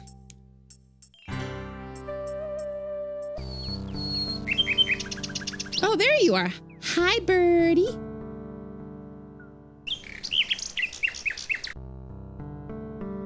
Have I heard about the bird yet? No, I need to talk to Jalo. Ha. So I'm not going to mess around with the bird yet.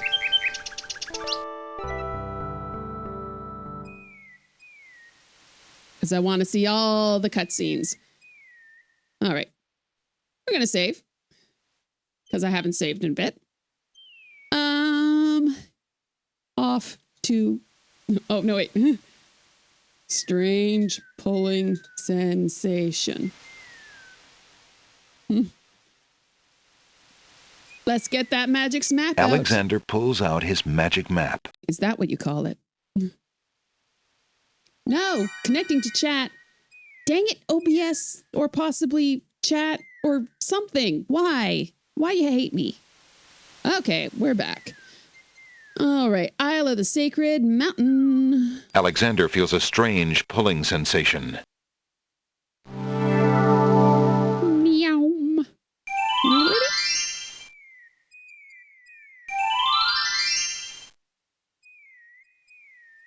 Mine? Alexander takes the feather. Mine. Alexander picks the flower and is startled by its hideously strong skunk-like ABS, odor. always For be a moment, saving. he can smell nothing else. Excuse me.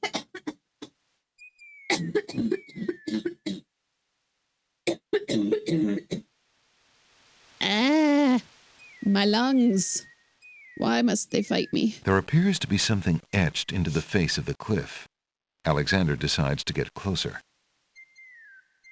Ignorance kills, wisdom elevates. Oh, I'm going to have to look up So this is the copy protection. It's an interesting name. That's what it says when you use the magic map. Observe. Alexander pulls out his magic map.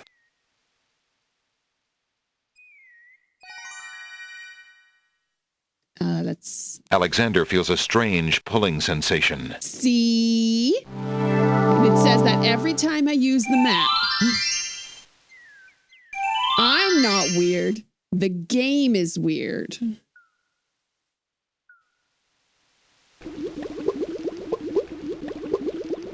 A pond lies across the path. The water boils as if over some magical flame.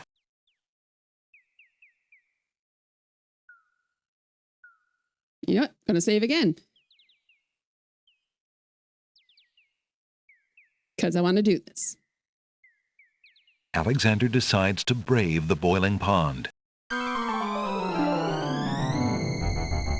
And soon realizes a deep sympathy for soup vegetables as he learns the true meaning of being in a stew. But I'm ching.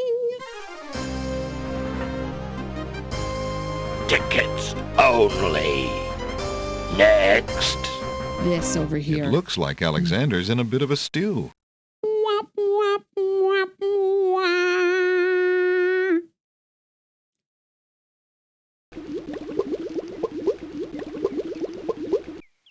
Okay. Alexander pulls out his magic map.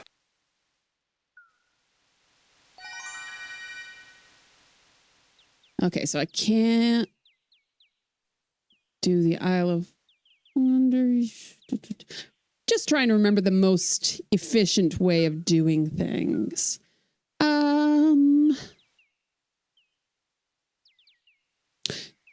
Alexander feels a strange pulling sensation. Right. I'm remembering things now.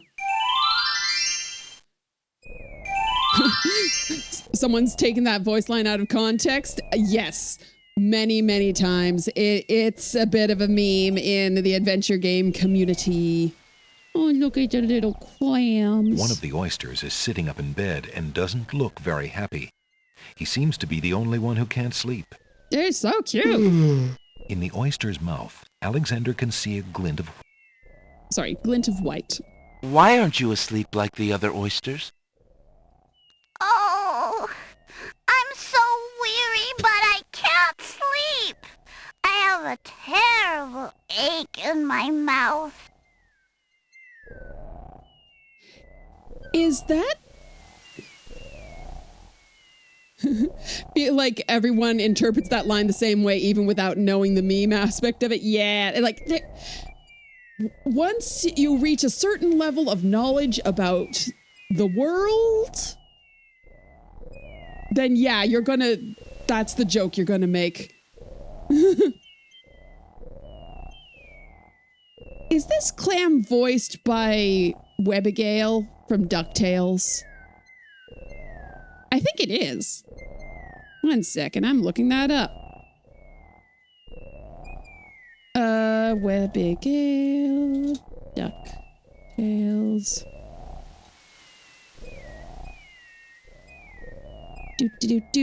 Do. Webby Vanderquack.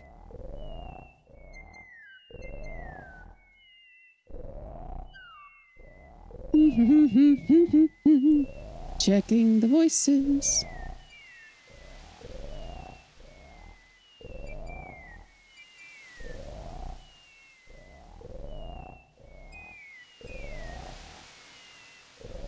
Oh, cast and crew. Just scooting through IMDb over here.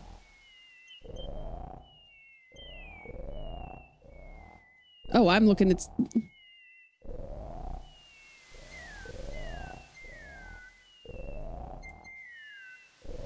Russie Taylor. Let's see, scrolling down to... The problem with voice actors is they always have 900,000 credits to search through. 2000. Come on, I need to get back to...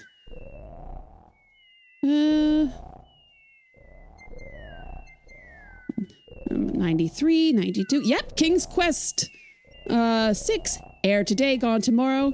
She's Beauty, Lady Celeste, a ghost child. ...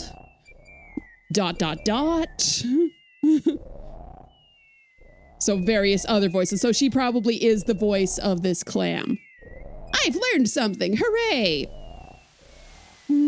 She's also the voice of Tanya in Quest for Glory 4. Hey, look, a thing. A string of letters floats in the water. The letters spell out, "Where are you going?" Alexander's heard of alphabet soup, but this is ridiculous. Wop, wop, wop, wop. So the Isle of Wonder is sort of Wonderland. Alexander lots of picks puns, up the object lots floating of in the water. illogical It appears things. to be a string of letters. They say, Oh no, "Where are you this is my going?" favorite King's Quest. I have Alexander played it many decides times to before. keep the odd sentence, even though it is incomplete. However, I grew up with the disc version, so I'm not used to the voices. So I'm going to be occasionally surprised by a vocal choice or a voice actor. Like, I've seen Let's Plays before, but might not have sort of stuck in my head, so I'll sometimes be surprised. Let's see.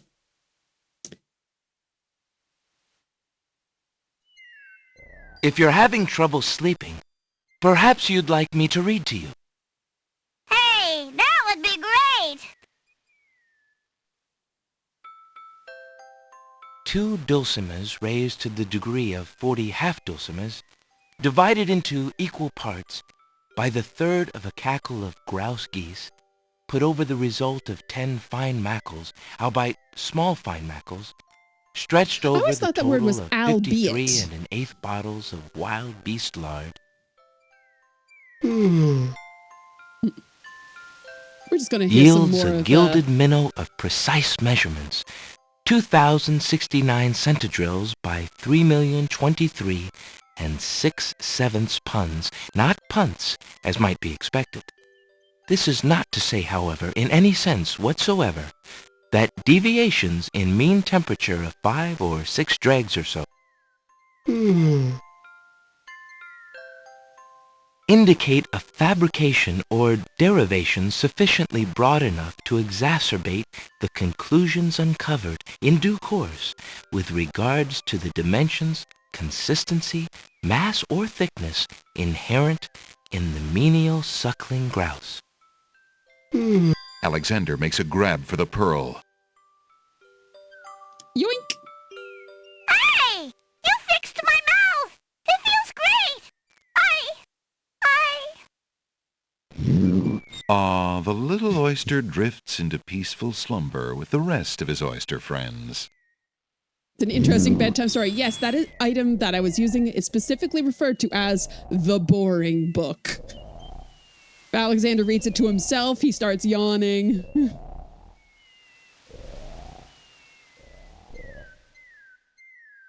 Okay.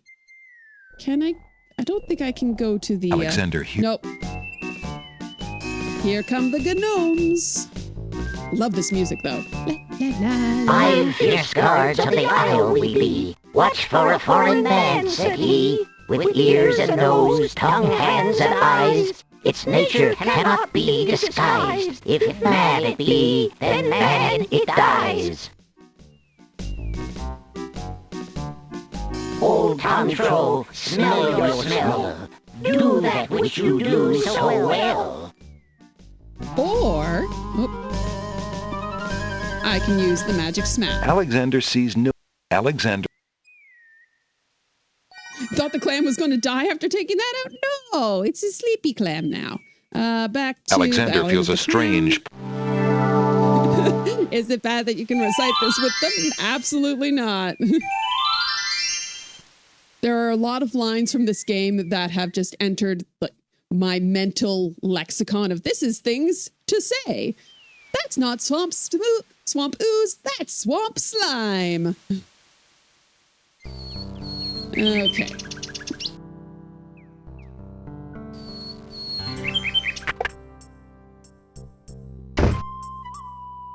I steal your stuff.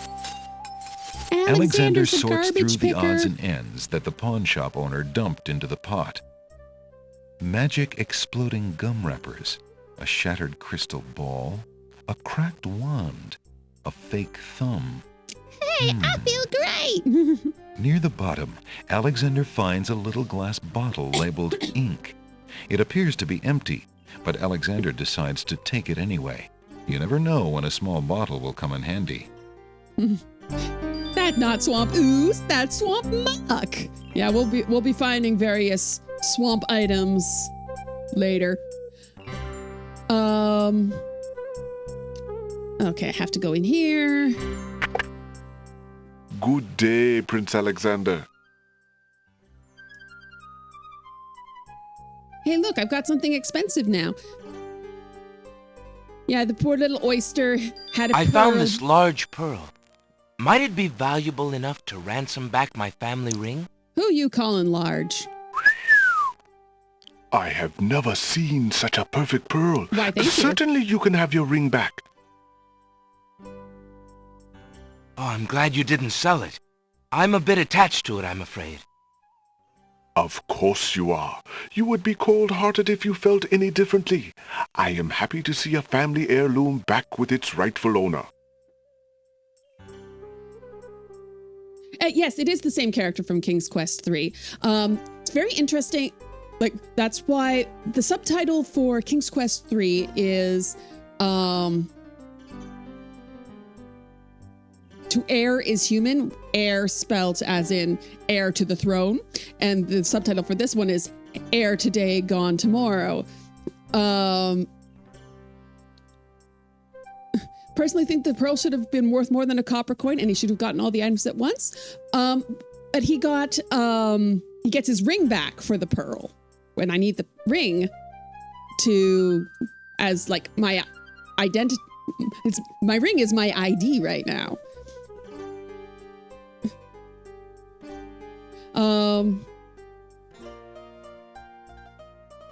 So I need that. so I've got, I need a mint. Alexander takes a mint. Num, num, num. But yeah, so King's Quest 3, Alexander is a poor, he starts off as Gwydion, the poor servant boy of Mananananananan, the evil wizard, and then discovers, after visiting an oracle, that he is actually the kidnapped son of King Graham and Queen Valenice of Daventry.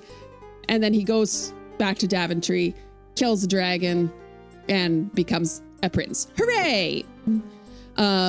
King's Quest 5, he and his entire family and castle are kidnapped by Mordak, who is the brother of Mananananananan.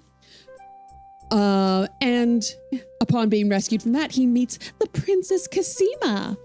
And now he has come to find her in the land of the Green Isles, which is very far away. Took 3 months of sailing to get there, which is an incredibly long time to be sailing, considering it takes 5 weeks to cross the Atlantic Ocean in an equivalent technology sailing vessel.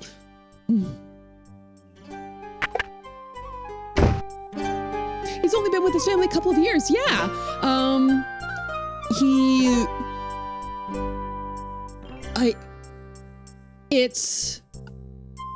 We don't really get a time frame between King's Quest. King's Quest 4 happens immediately after King's Quest 3. King's Quest 3 ends with Graham throwing his adventuring cap in the air towards Rosella and Alexander, and it ends with a freeze frame.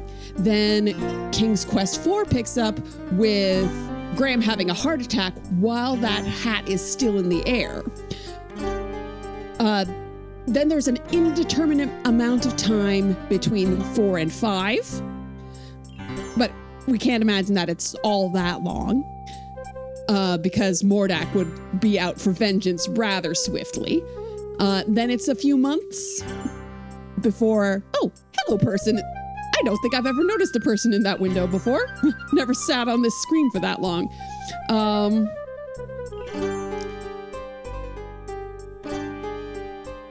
Yeah, there's a few months before Alexander sees Cassima in the magic mirror of troubled ladies, and then 3 months of sailing, and now we're here. Okay, so I have to, in order to get onto the Island of Wonder, I have to have things that will defeat all of the 5 senses of those gnomes we saw earlier. So we have smell, touch, hearing, taste, and this is sight. All right, so we're ready to go.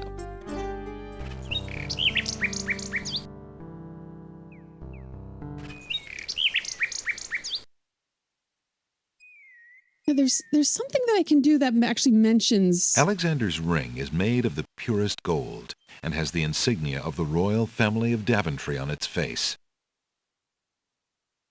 I don't remember. Alexander is already wearing his ring. There's something you can do where, the dialogue will actually say that Alexander will still occasionally turn his head if he hears someone call him Gwydion.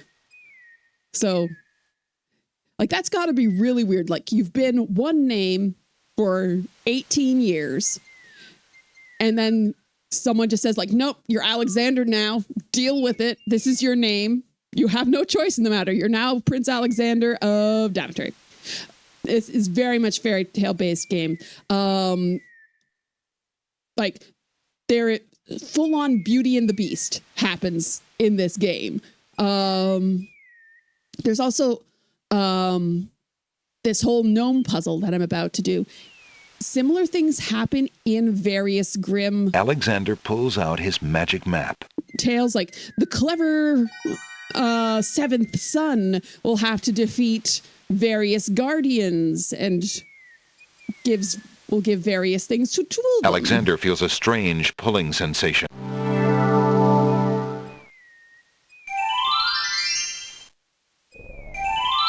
All right. Ad starting in approximately 5 minutes. Alexander hears someone. I'll be taking that opportunity to escape to proper air conditioning for a few minutes, get myself a drink. 5 fierce guards of the isle we be. Watch for a foreign man, said he, with ears and nose, tongue, hands, and eyes. Its nature cannot be disguised. If man it be, then man it dies. They're so cute. I love them. Old Tantro, smell your smell. Do that which you do so well.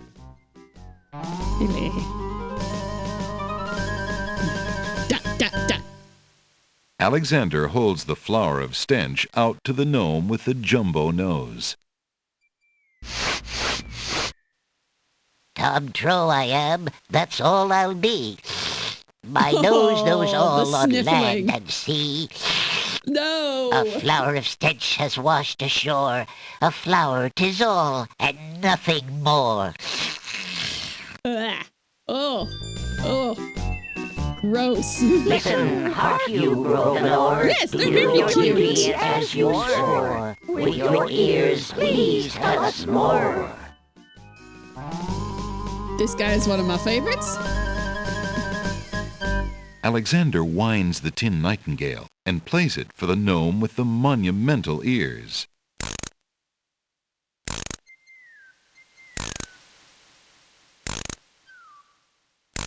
You can wind faster than that. Little dancey dance. Yeah, the dance. He's so cute. I thought his ears flapped with the dance, but I guess not. A nose is not a way to spy. My ears cannot be told a lie. A nightingale is all there be. No man is near, and so say me. Taste, Grump, that we might know whether the Dancy, dancy, dancy dinos. You're a Grump-Frump fan? Grump-Frump wants mint. Alexander holds the mint out for the gnome with the gigantic mouth. Oh, he's going to make Slurpee talking. Grump knows a tasty treat. Okay. It matters not what others bleat. No danger is this one so sweet.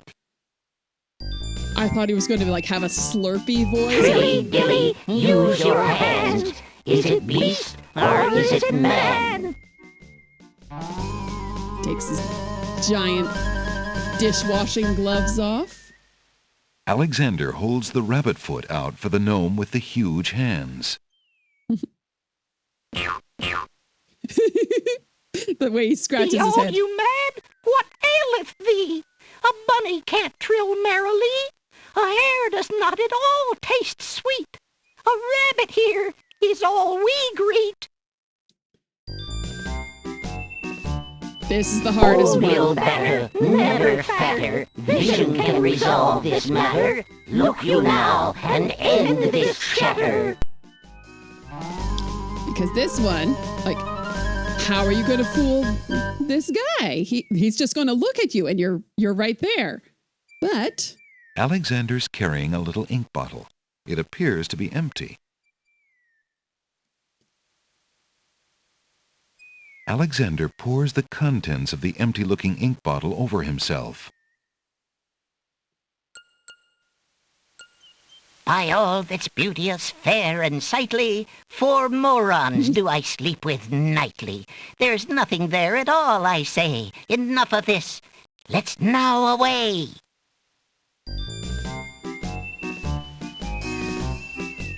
bye, guys. They're probably extremely collectively confused. Alexander did it. He's fooled the guards. The guards. Excuse me. Ugh. I hate being sick. Oh, but I love this song. I'm dancing. You can't see it, but I'm dancing.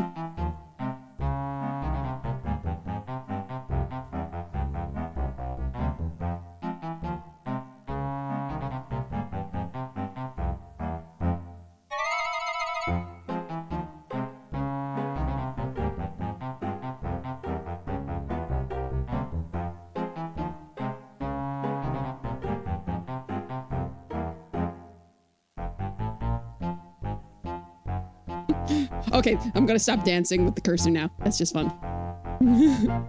Like, the music in this game is so fun. It's so fun.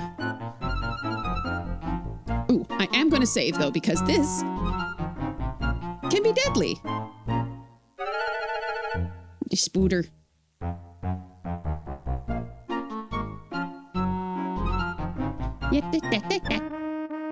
Wow. Hiya, gorgeous.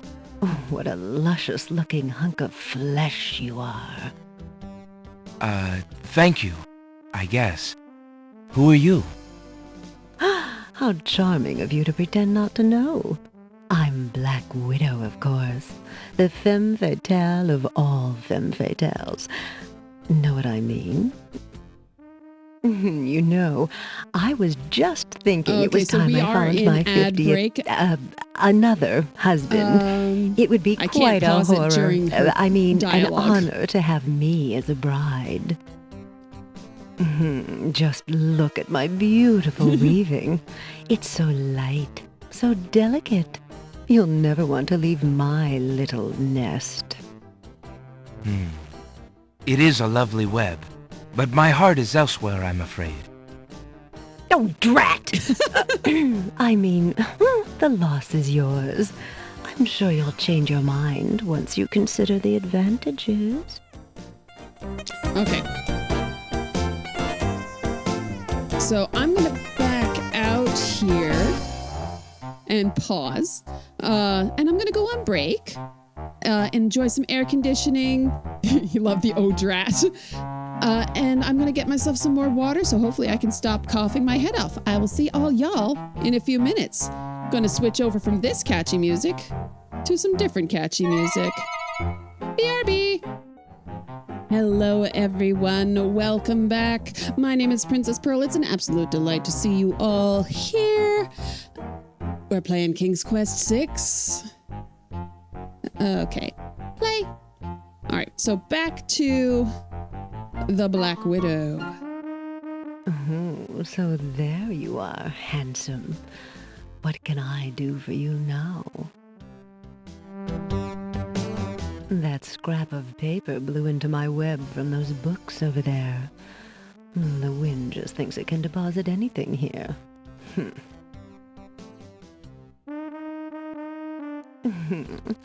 Have you changed your mind? My offer of dead wedlock is still open. She's just a nice lady. She's just a nice lady. And I've saved recently. Alexander reaches out to touch the Black Widow. Ah, how sweet the matrimony.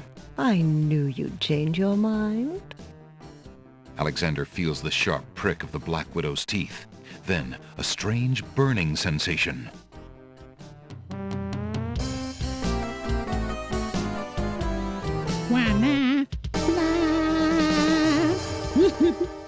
Ah, a widow again.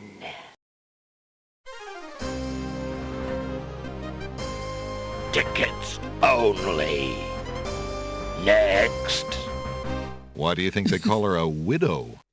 Shame on Alexander for lusting after another woman. Absolutely. No honeymoon, nothing. Romance is dead.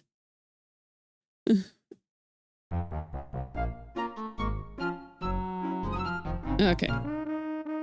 Wow. I guess I have to click through all this again. Okay. Piles of stacked books, looking ready to topple at any moment, have been arranged haphazardly on the sandy ground. Alexander should read the books if he wants to get information from them.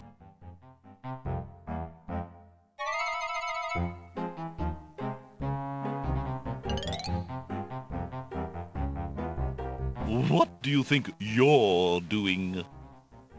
I'm sorry. I didn't realize these books had an owner. I'm in need of a rare book. No owner? All books have owners, my good man.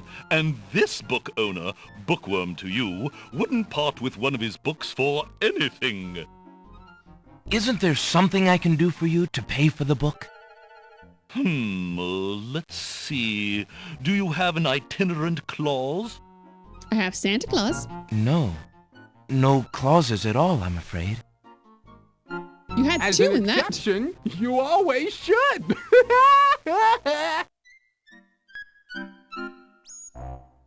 Yes.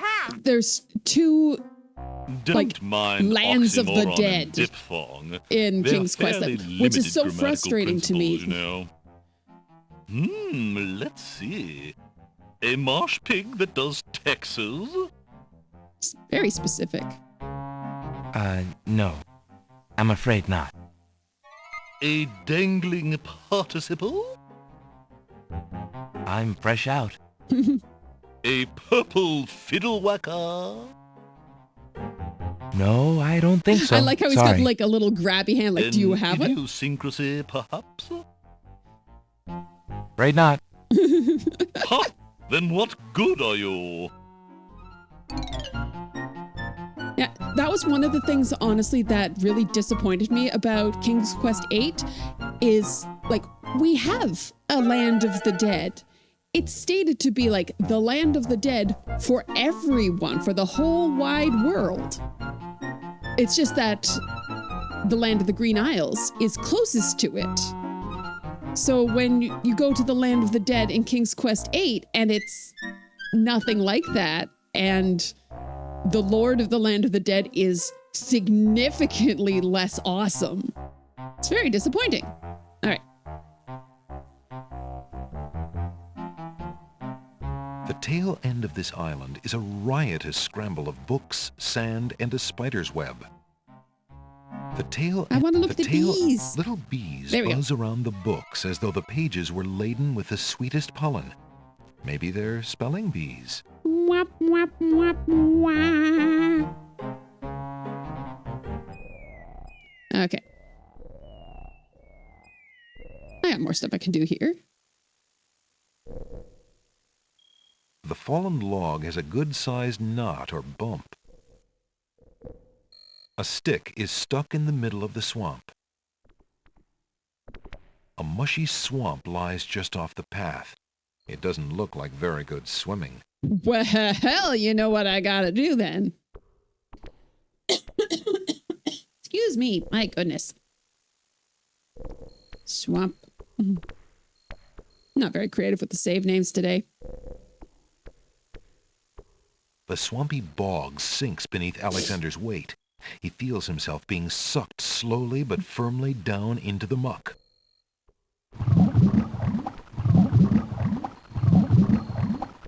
As the marshy water fills Alexander's mouth, he thinks that although he'd always wanted to try a mud bath, this is hardly what he had in mind. Mud baths were such a thing in Do you ever 90s. get that sinking feeling? Like, you're always like, oh, going to the spa to have a mud bath. Like, you don't hear about people having mud baths anymore. Like mud masks, absolutely, but not a whole body thing. A large tree stretches knotted limbs out over the swamp. Part of the tree's trunk is shaped like the face of a dog. Why, it must be a dogwood tree. I was very confused by this because I'd never heard of a dogwood as a child. Milkweed thrives near the mucky swamp. Small bottles filled with milk grow on it like fruit. Alexander takes a bottle of milk from the milkweed bush. Apparently, the dogwood tree doesn't like Alexander standing that close. Its bark is worse than its bite. Na na na na na na. I think the game actually makes that joke. Unless Alexander is mistaken, those plants must be baby's tears. Vines of sweet ripening tomatoes climb up little wooden posts. Alexander takes a close look at the tomato in the ground. It appears to be darker than those on the vines. What are you staring at there, boy? Go away, you rootless thing, you! Yeah. Yep, that tomato is definitely rotten. Good day, tomato vines. Good morning. The way that I always read that was as good morning. I grew up playing these games with my whole family, so we would always read all of the dialogue out loud. So there's just like certain things that have particular cadences in my head that no one outside of my family will recognize. A gray brick wall marks the end of the garden.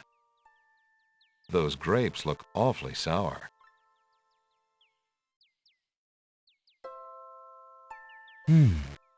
What curious clinging vines are on this wall?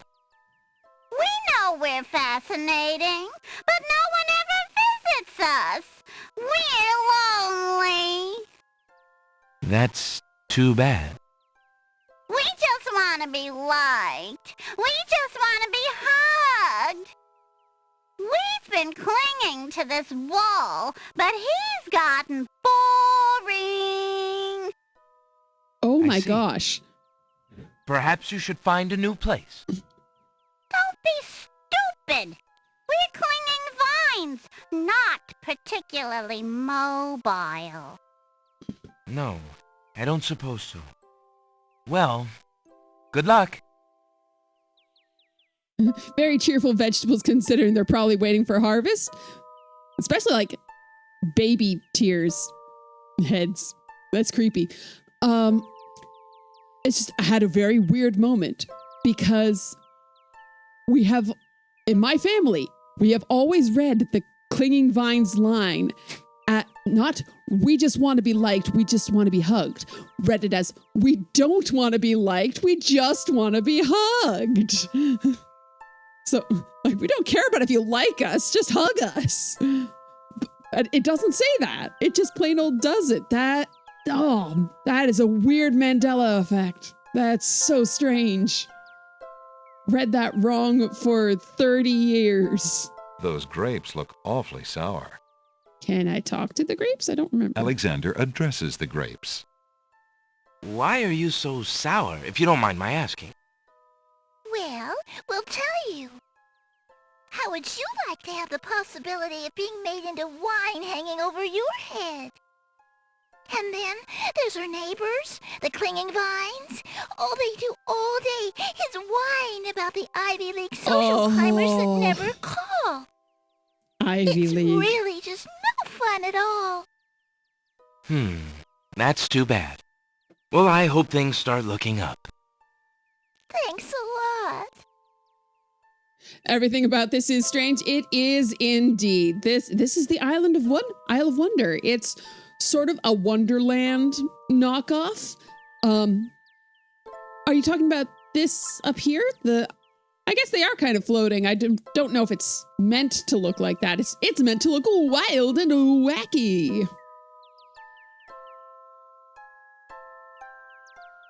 The wallflowers look terribly shy. Greetings, ladies. How charming you look today. The wallflowers are too shy to talk to Alexander. What a curious little black spot. The hole in the wall does not reply. There appears to be a hole in the garden wall. Through the hole in the wall, Alexander sees a land that resembles a giant chessboard. Wow, it really is a hole in the wall. Zounds, those wallflowers sure are shy, and the snapdragons are awfully protective of them. Alexander can't even get close to the wallflowers without causing quite a stir. So that should... It's a fever dream? A little bit, yes. And it's about to get weirder. So zounds should be pronounced zoons because it's a contraction of God's wounds. There were a lot of medieval curses, oaths that were basically God's whatevers. So God's thumbs, God's breath, God's, I can't think of anything else right now, but God's wounds, very common one, which eventually got shortened down just to Zunes. Never knew that about Zunes? Yeah, welcome to a Princess Pearl stream where you will learn things, whether you like it or not. Fan-made King's Quest game, the silver lining made this so beautiful and nice. Like, yeah, I do like the Island Wonder. An elegant padded chair provides a cushy seat from which to enjoy the lively garden. Alexander would love to sit a spell, but he's a tad busy at the moment. I always like that line, sit a spell. I'd never heard that before playing this game. All right, in we go. Oh, hello there, Elysia Superstar. Thank you so much for the raid. Oh my goodness. Hello. Welcome in, everyone. Just going to pause for a second. My name is Princess Pearl. I stream. Oh my goodness. Oh. Thank you so much for the three. Oh wow! Many things are happening. Oh my goodness! Oh wow! Okay. Yay, Raiders! Hello. Okay. Thank you, Anonymous, for the gift subs for Rex Bellator. Dude deserves it. He's here all the time. Let me. Okay. Shout out. Leah. Super Czar. Shoo-doo-doo-doo-doo. Am I spelling things correctly? I think that I am. Yeah! Yeah, this is King's Quest 6, which is the 6th game in the series. My name is Princess Pearl. I play adventure games from the 80s and 90s, and also occasionally just whatever I feel like. I stream Sunday nights to Monday morning Eastern Standard Time. Usually I have a camera and dress up in mermaid costumes, but it is 95 gabillion degrees out and I'm sick. So you're getting the dialogue portrait today. Thank you all so much for stopping by. I hope you have a good time here. We're playing, as I said, King's Quest 6. It is my favorite of the King's Quests. This isn't the first game to think. It isn't the first game? That's a lot of degrees. It's so warm. I'm Canadian. I'm not used to heat like this. It's gross. Bad and wrong.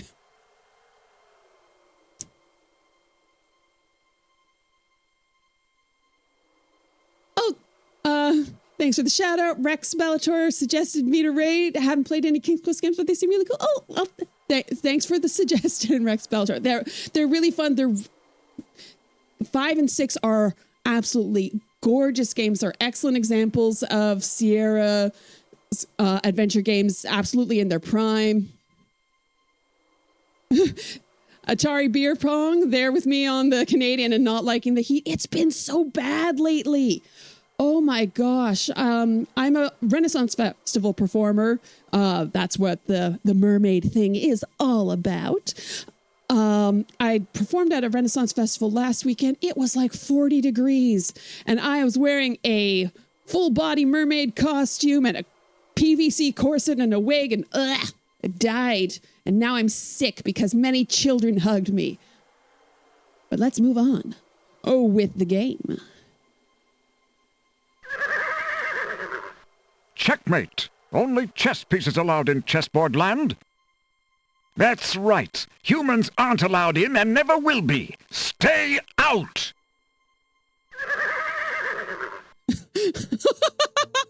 Fluxers, the thing is, I should turn back, head to the shore, and leave these lands. Alhazred is the rightful heir, and I am not welcome. I must insist, Your Highness. Tough cookies. I shall Prince Alexander, I do what I like. to the Vizhir and the Princess as a present for their wedding, and that's the end of it.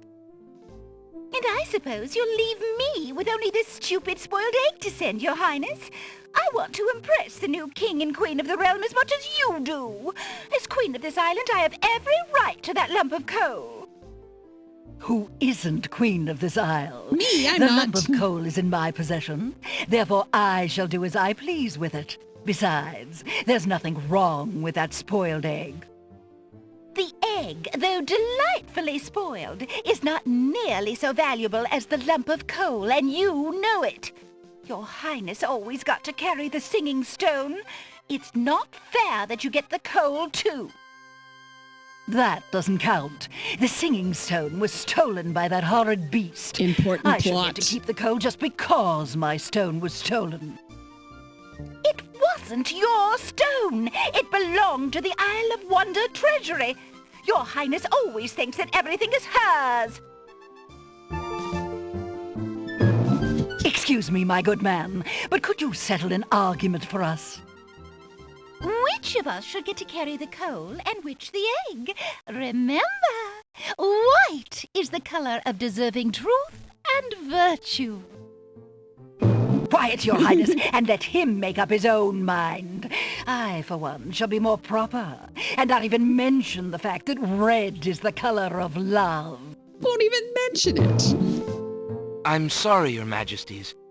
I'm partial Unnecessary to both shrugging red animation, and but white, they put it in. Love but details I'm afraid like that. I don't know how to solve your problem.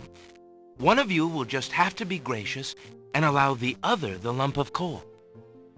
What a ridiculously stupid idea. Quite ludicrous. He was a lot of help, wasn't he? Oh, yes. Obviously a man of high intelligence. They can't agree on anything except that other people are stupid. The lump of coal goes much better with my gown anyway. Black and red are imperial colors. That's the silliest thing I ever heard. Red does not go with anything, being much too self-conscious. White is the perfect accompaniment to any color. Like, they've got good points there. And then just a little...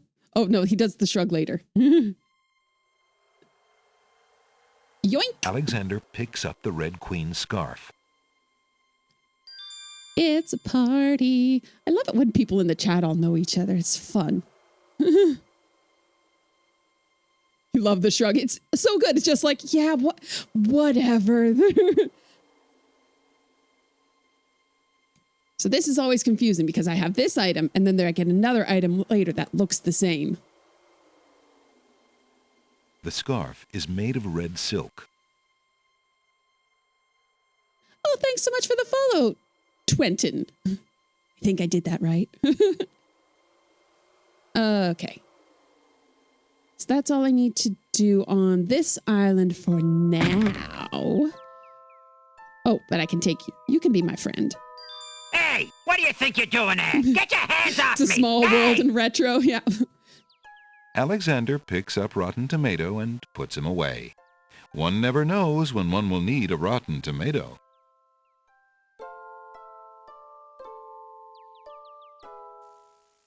Okay, nothing I can really bother with here now because I need the spell book first, and I don't have the spell book because I gotta go to the island. Alexander pulls out his magic map.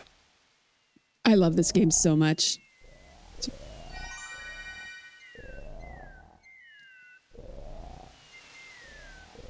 That's what you love about retro? Somehow big enough to always discover new people too? Yes! Like anytime I'm bopping around looking for someone to watch, it's like, wait, I've never seen this person before.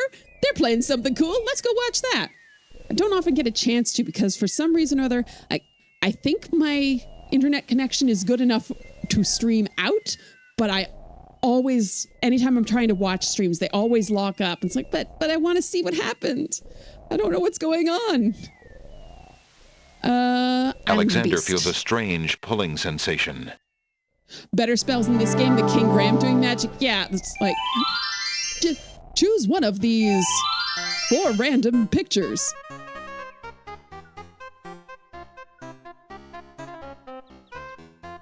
Hey, look, it's a thing. There's an odd little creature dangling from that tree branch. And so we've played through all of... Oh, thanks so much for the follow, Atari Bear Pro. Been playing through the entire King's Quest series. Unfortunately, had to play King's Quest 1, the SCI version, rather than the original, because that's what comes with... Yeah, I have to basically turn it down to like 200, and it still will occasionally lock up. But it's like, at that point, I can't see what's going on. It doesn't make any sense because I've got faster download speeds than upload. I think just end up with too many devices on my Wi-Fi. All right, let's talk to this thing. Hello, friend. What could Aren't it possibly you an be? odd-looking little fellow? I'm not. I'm looking you are. Oh, I'm sorry. I didn't realize you could speak. Speak not. Funny is, speech I am and nothing but. Okay, so I originally played this as the disc version, so I'm not used to the voices. Didn't realize that was the voice for the dangling participle. The voice that we always sort of used in my family is... Speech I am and nothing but. Sort of a baby voice. Very high and nasally. So this weird garbled voice. Don't like it. With a little baby voice, it's much cuter with the baby voice. You speak strangely, friend. Strange my speech is not. Eloquence I speak with. But who are you? And why are you here? Away I fly my home from. Lost I am therefore. As my name too, can you guess not? It's what I do this branch with, and the way I speak of. So this bit, completely incomprehensible to an 8-year-old. Like, I don't know what a participle is. So this was solved by clicking everything on everything. But I know what to click now. Sounds like Grumpy Marge Simpson.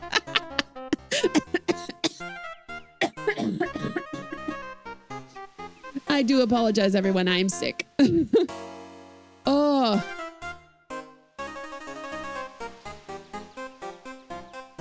So I have this little sentence. It says, "Where are you going?" Hello, Mind Slug. Good to see you. It's been a bit. There's no reason to use... not clicking on the rock. Alexander holds the sentence out to the creature. This sentence seems in need of an ending. Perhaps you could finish it? Where are you going? Where are you going? Know what I do? Where are you going to? Like you I do. Go I with you?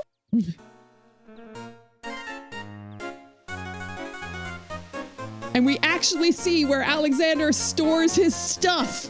Goes down his shirt. That was certainly interesting. It looks like Alexander now has a passenger. Yeah, so that's one of the lines that has sort of stuck in my subconscious, and every now and then I'll just pop out, like you I do, go I with you. But not in that voice. Your voice is bad and wrong. Take me home to. Take me home too. You're ugly and you smell bad. Yeah, put me down before I juice all over you. Where were you born? A barn? It's a pigsty back here. Yeah, all this stuff you got. What do you want to carry all this trash around for? You're ugly and you smell bad. Yeah, put me down before I juice all over you. You're ugly and you smell bad. He's not happy. I kind of kidnapped him. We're not going to talk about that. I don't have what I need to continue. Oh, I should have picked up iceberg lettuce. Silly Billy. Could be the flower stench that smells bad. Yeah, I'm just going to carry that around for the rest of the game. Alexander pulls out his magic map.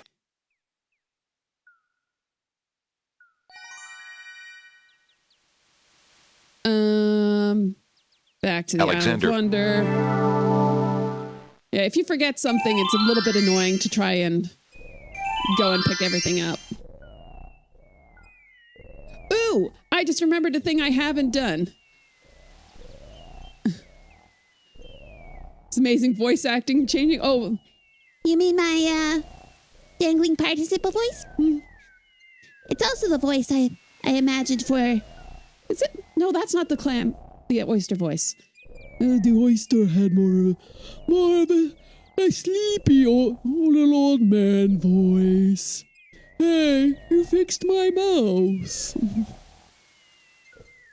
The voice for the tomato is pretty much smack dab on, though. Alexander picks a head of iceberg lettuce. It's the iceberg. It's funny, because it's cold. Ye gads! Is that cold?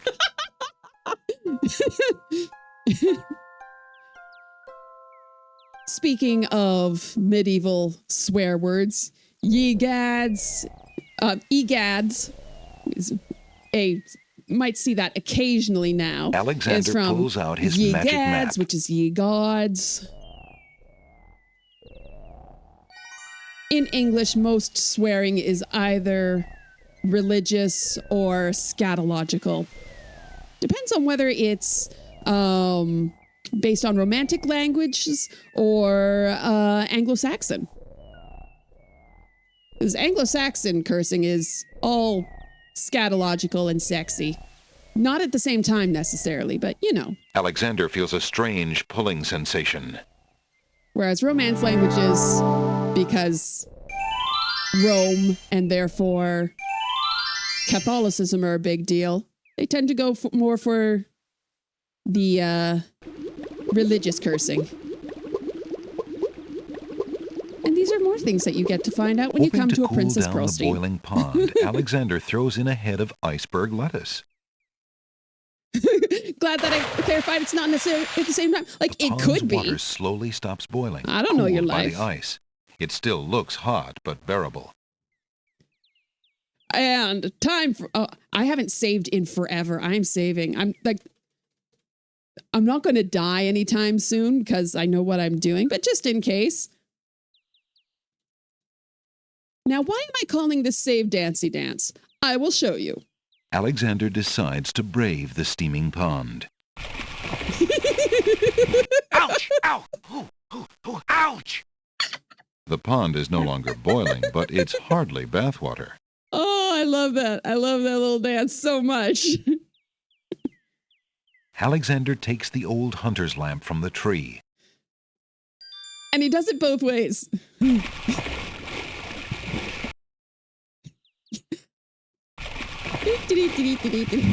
So, because all of the human animations in this are rotoscope, they actually had an actor come in, perform all of the actions in front of a blue screen, and then drew over them to create the animations.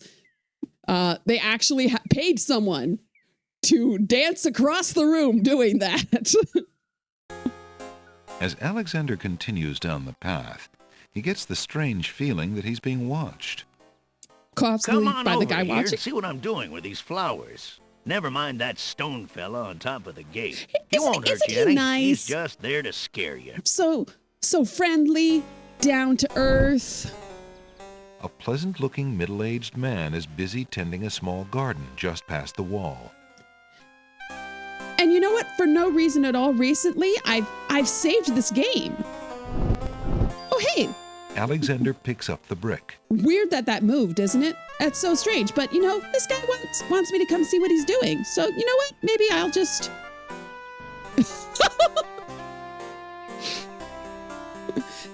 It's a good way to describe Alexander's wedding night. Whoopsie! Gotcha this time. tickets only. Next. That move was slightly erroneous. Oh, erroneous. You done got schmozzled. Like his little dance when he jumps up and down out of his excitement. Yes, like it's cute. And once again, they had to have an actual real live human actor do that. Okay, back to the dancey dance. Alexander decides to break. Ouch! Ow! Ooh, ooh, ooh, ouch! The pond is no longer boiling, but it's hardly bathwater. Get the lamp. Okay, let's go do this properly without dying. Down the path, he gets the strange feeling that he's being watched. Come on over here. Yeah. Not gonna do it this time. Alexander picks up the brick. A stone archer sits atop the lintel of the gate like a silent guardian. So, his stone bow is tightly drawn and fitted with a single stone arrow. So it is my thought that this is actually a reference to the 1920s French version of Beauty and the Beast, La Belle et la Bête. It was a film version, which is actually... Oh. Come on through, I say. I can show you a path through the forest. Where there actually is a statue archer, which kills the character, which ends up being the inspiration for Gaston, which didn't feature in the original fairy tale. But this is part of the Beauty and the Beast storyline in King's Quest VI, which I guess would have come out, like, they would have been writing this before Beauty and the Beast. Look, there's no point in hanging out here all day. The Disney movie came out. I can show you the wondrous castle that lies in the middle of the island. Don't be so timid. No, I don't want to die. You aren't going to listen to me, are you? Well, we'll just see about that. I always thought he looked like a pig. That's odd. The gardener just disappeared. Love how there's a lot of deep cuts to mythology and such that most people just are unaware of. Yeah, it's like things like the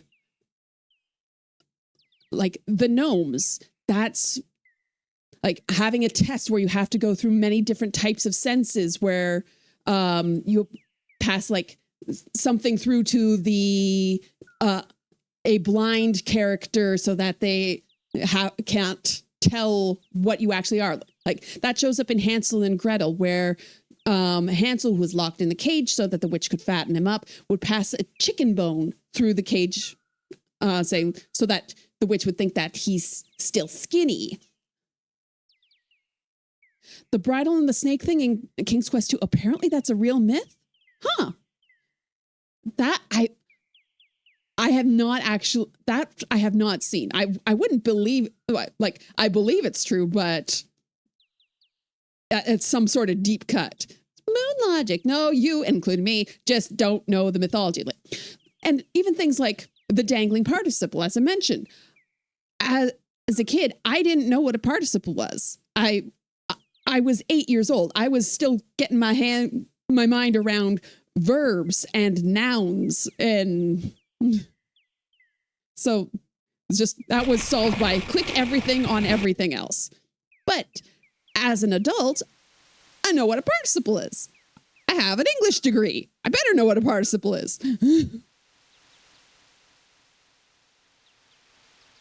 All right. So maybe I could solve that if I was playing it now, but definitely couldn't solve that back in the day. Rumpelstiltskin, whose real name is, oh gosh, I can never pronounce this because it's not a word. If Nikovgrofberhermperm, he lives in New Jersey now, selling straw for actual money. What? I don't get the New Jersey reference. Alexander but again, just pulls proving out that his magic map. not everybody can know every reference. Which is a bit of a design flaw in if you're relying on people getting the references to solve the puzzles. For example, my main knowledge of Beauty and the Beast when this came out was the Disney Beauty and the Beast, which didn't exist when they were making this game, so there's no winning on that. But I didn't know that Beauty had a stepmother. I didn't know that Beauty was like a servant in her house. I didn't know that there was such a big deal about her wanting a rose.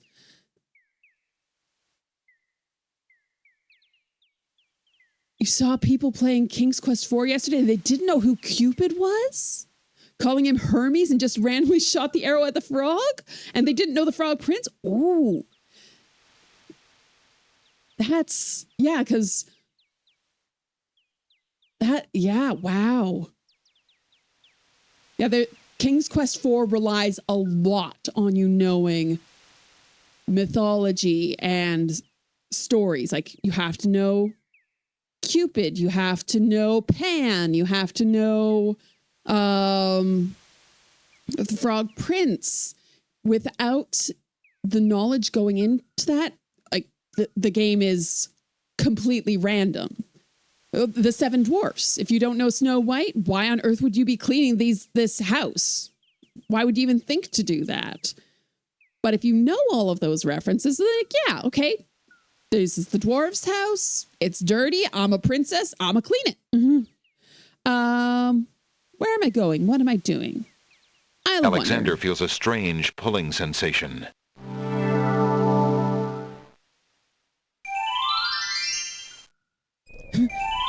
Well, of course, that's what I should have asked. Where am I going to?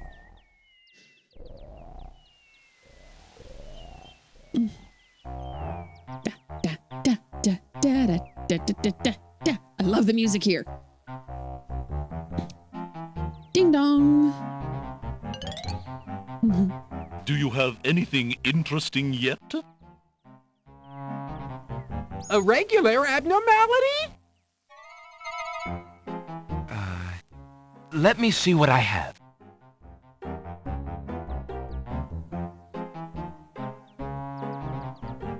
I found this little fellow lost on another island.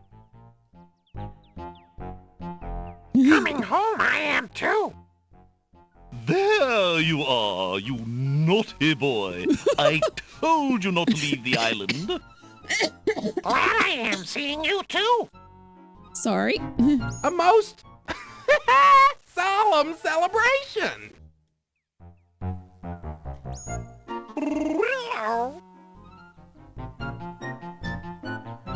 So, you found my dangling participle. I suppose I'll have to give you something. Let's see now. Was it a rare book you wanted? Yes, sir. Well, then none of these will do. They've been sitting in the sun far too long and must be well cooked by now. This one is far more rare. A delicious little tidbit. Oh my gosh. I just got it. Thanks. I literally, just this moment, having played this game for 30 years, just got that he's looking for a rare book, and the books that are outside are well cooked, so they're not rare. They're cooked. I can't. 30 years to get that joke. Oh my gosh. Just now, just as he said it. Oh, wow. I just always assumed, like, yes, the books that are in the sun, they're not as good anymore because the pages will be all dried out and they'll be ruined. Because if you leave books outside, they're no good. Also, cooking the books is a crime. Oh my gosh, layers. Oh, this is, oh wow. layers to this game.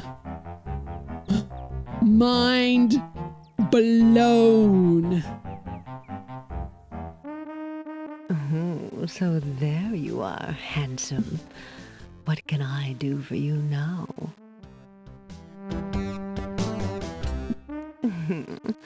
Have you changed your mind? My offer of dead wedlock is still open. No, thank you. A thread is hanging from the otherwise tightly woven web. Hey, don't touch that thread! I do what I want. Alexander snatches the scrap of parchment, curious to see what's written on it. Love. The wind blows the scrap of paper from Alexander's hand, but he remembers what it said well enough. I wonder why they decided to have it blow away. I guess you don't need it in your inventory. It's just something you can remember. Because that does become important later.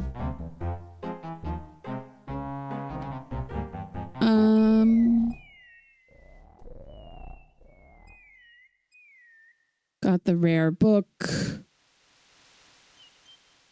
I don't think there's anything else I can do here right now. Whoops.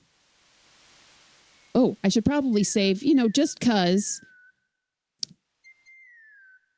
As was said earlier in the stream, ABS, always be saving.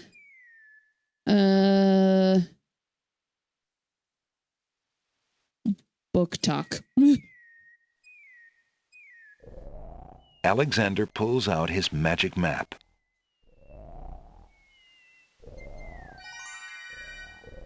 And I love the crown. Alexander feels a strange pulling sensation. He's the king.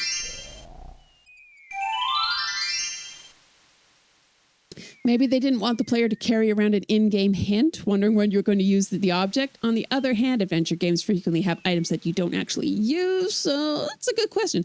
Yeah, the Sierra games don't usually have inventory items that don't end up being used at all. They usually end up being used somewhere, just sort of as a design principle. It's not like Monkey Island where you can end up carrying around all sorts of useless crap that doesn't do anything and just makes it take longer to get through all of the any sort of like click everything on everything else type puzzles. Alexander is standing on a sunny village street. There are open shops to his right, a hard-packed path beneath his feet, and palm trees waving over his head. To the north, a key-shaped arch leads to another part of the village. Key-shaped? We calling this a key? What kind of locks do you have, Alexander? It's a I didn't mean to click through proclamation. that. It reads, "Citizens rejoice, announcing the royal wedding and coronation of Wazir Abdul al-Hazred and Princess Cassima. For reasons of security, the wedding will not be open to the public.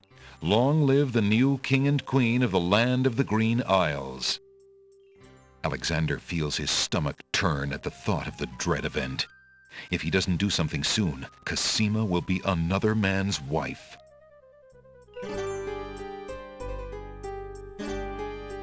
It feels more like a LucasArts thing. Sierra being Sierra, I think you can probably beat the riddle later by guessing, and it's just a knowledge checkpoint, making sure players pay attention early.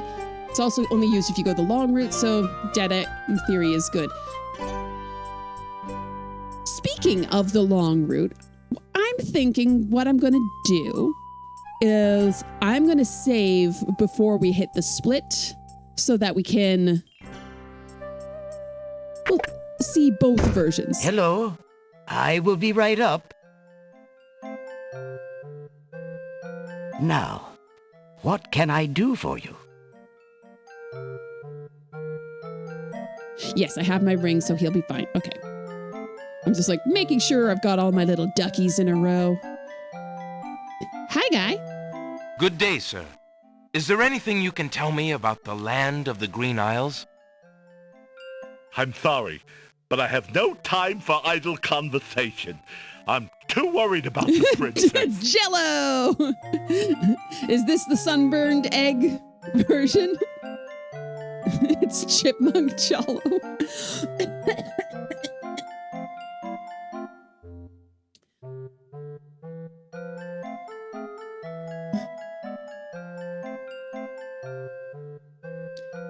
There's a worse version.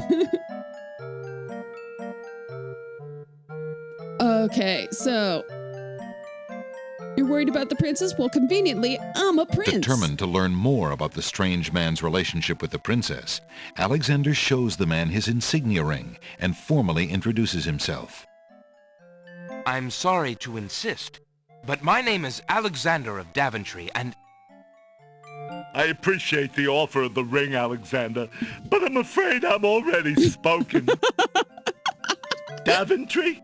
Where have I never realized before that Jollo thought you were proposing. Flying flit mice. You must be Prince Alexander. Cassima told me about you when she arrived home. How came you here? Why, by a ship now wrecked upon the sand. But you know Cassima? She truly spoke of me? Yes, I saw her briefly when she first returned home. She mentioned a prince to me. Prince Alexander of Daventry. I'm afraid that was before she was told about her parents' deaths. You see, she arrived home a few weeks too late. The king and queen thought they'd never see her again. It is said they died of heartbreak. I'm afraid she's blamed herself. What a terrible homecoming. If we had only known. Terrible indeed, poor thing. Everyone in the kingdom seems to despair with her these days. The streets are silent. Hey, Humpa! Where is she now? The princess is sequestered in mourning. It's a rather dated tradition, and not required, but the Vizhir says she insisted out of respect. I see. It's such a long dialogue sequence, but it's good. And how you know the princess. Awkward. I? Oh, pardon me. My name is Jollo. I am clown to the royal court, and had been since the marriage of Cassima's parents, King Caliphim and Queen Alaria. Oh, those were the happy days. The pair of them were so full of joy and life, so in love. And Cassima's birth. It would be hard to explain how long they had waited, how they had hoped for a child. I mean, she was such a charming little thing. Smart as a whip, kind and sweet. Oh, she means everything to this kingdom, Alexander, and to me. I'm so terribly worried about her. About her grief over her parents, you mean? Well, the truth is, I do not trust the Vizhir or his plans for Cassima. I'm still living at the Castle of the Crown as court clown, his clown. But it is more to keep my ear to the ground than out of loyalty. King Jollo. I wish I knew what the princess thinks these days. If only I could find Sing Sing, Cassima's pet nightingale. I might be able to send the princess a message. As it is, I must wait for the end of her seclusion. What can you tell me about the Vizhir? The Vizhir? Oh, this is such a long conversation. Subject. His name is I don't want to talk over the dialogue too much. Al-Hazred. He came to the kingdom 15 years ago. The king was fascinated by his knowledge and his fine-sounding Cassima has ideas. naming talent, probably named a pet duck. Quack, quack. It didn't take long for Al-Hazred to convince the king to trust him with the minor problems of daily government. You see, Caliphim had a wife and a new daughter he wanted to spend time with. Al-Hazred became Wazir. And now? Well, he's had his eye on Cassima ever since she was a young girl. She likes maximum security prisons. And she is the only thing between him and the throne. I always thought she was a fan of the Glenn Miller Orchestra. Do you think he means to harm her? Oh, I honestly don't know. I think he'd rather keep her as wife. But whatever his plans for the princess, he will use her to his best advantage. That's his way. Perhaps he has charmed her. Perhaps she cares for him now. The Vizhir is capable of anything. And Cassima must be vulnerable and lonely right now. Still, she has always instinctively distrusted him. Cassima has a good head on her shoulders. I'd be surprised if she's truly fallen for his words of love. Now she actually mentions him in King's Quest V. I don't want to arouse suspicion. I'll try to meet you here again later. Thank you for the information, Jallo. Be very careful. Honk, honk, honk, honk, honk, honk, honk. Just like the idea of him having squeaky shoes. Okay, let's check back and see what people are talking about, because I hate talking over the dialogue, mainly because my brain gets stuck and then I start not being able to finish my own thoughts. Alrighty. So yeah, I'm using the DOS version just because I wanted it to match my little PNG tuber over here, because that's funny. You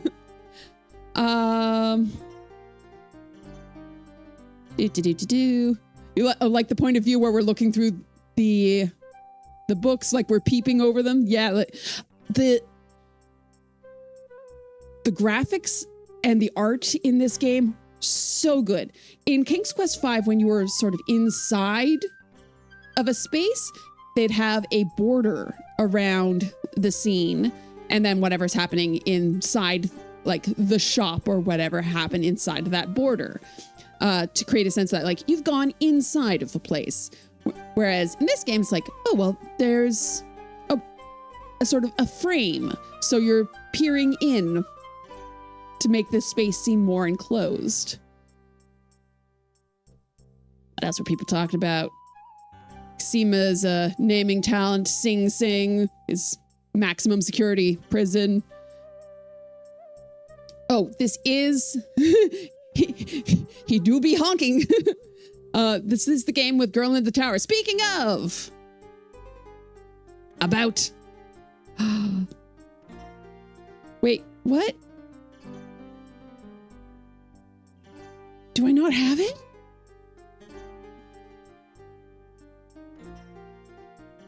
Oh, thank you for Mind Slug for the redeem. Oh, I guess I have to. King's Quest VI, written and produced. Oh gosh, art text team guide open custom system. There we go. Saving. Mind Slug says save. Yay!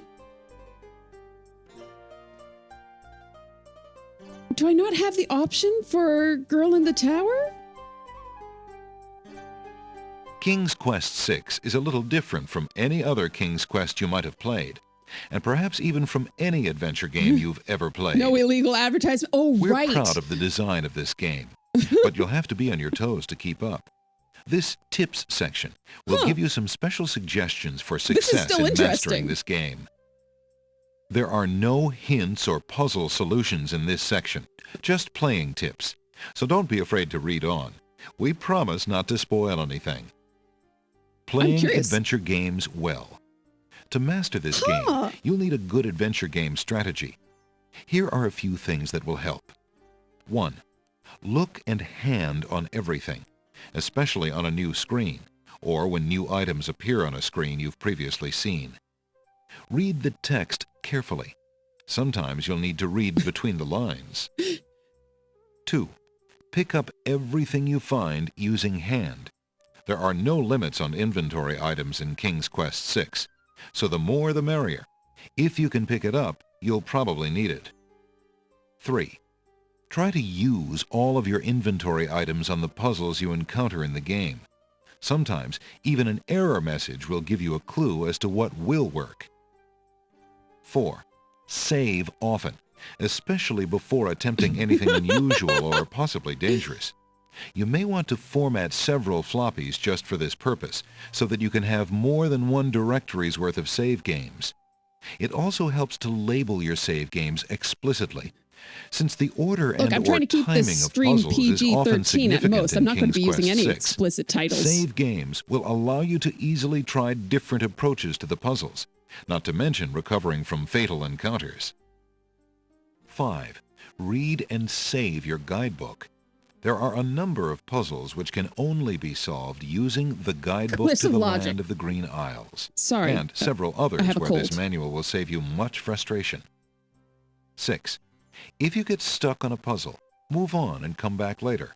Often, just the key you need is somewhere you haven't yet explored. 7. Draw maps of the new areas you find.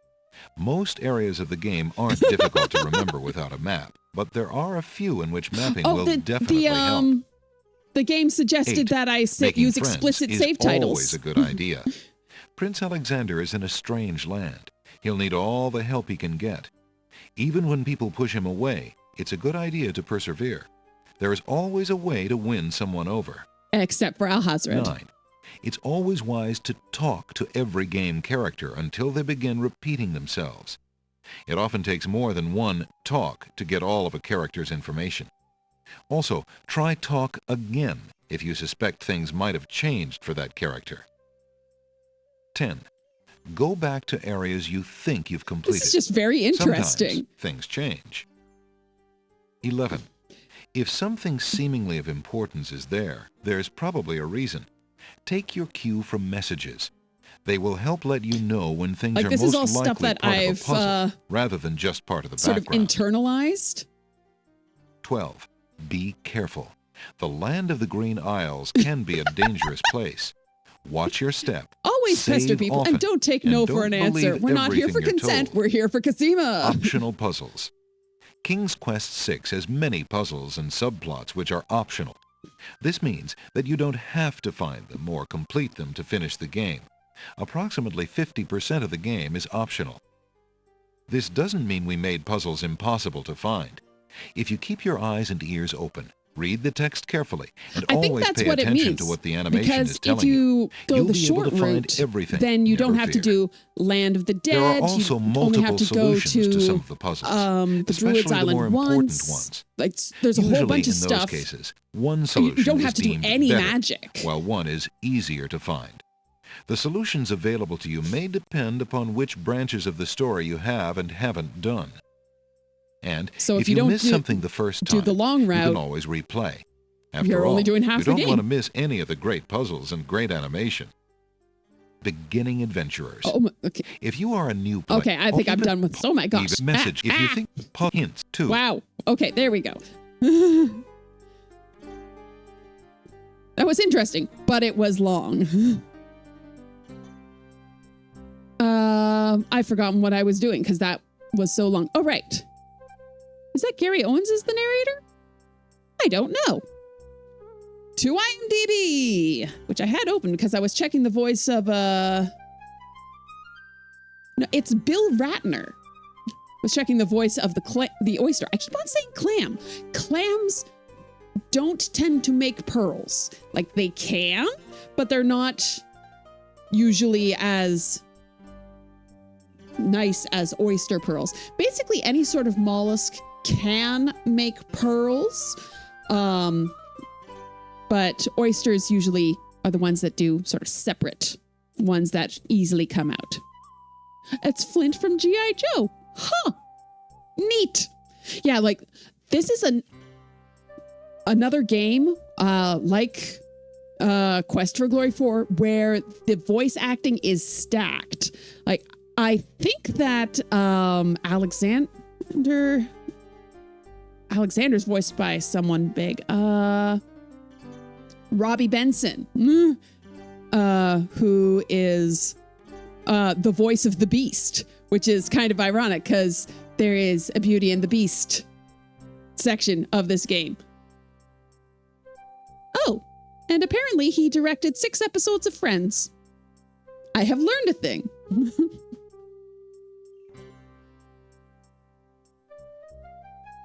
The King's Quest games are full of great voiceovers.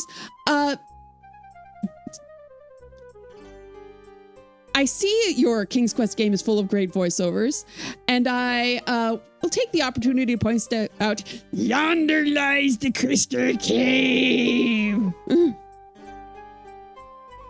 Some is great, some is Josh from down the hall who writes punch-up dialogue. No, I like Josh Mandel's readings. What am I talking about? Okay, there was a game I was playing, right? That was the thing I was doing. Want a book? I found this rare book, and I thought of your offer. Very interesting. Oh, it is a wonderful riddle book. Oh, shoot. I didn't read it. I need that. Here is the spell. I missed a thing. No. Thank you, Mind Slug, for your command to save. You just kept me from missing out on points. Alexander is carrying a rare book from the bookworm. The words in the binding are very faint. The something riddle book. Alexander opens the rare book and looks inside.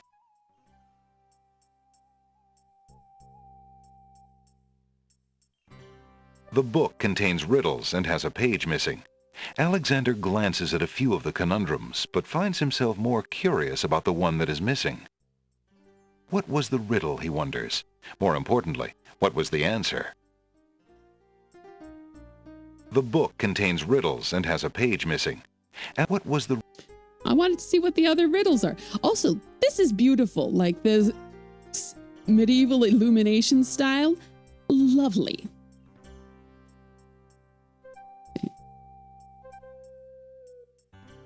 I found this rare book. Very interesting.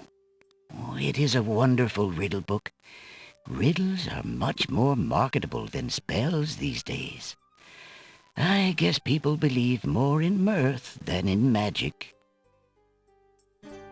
Here is the spell book you wanted, and a fair trade it is, I must say.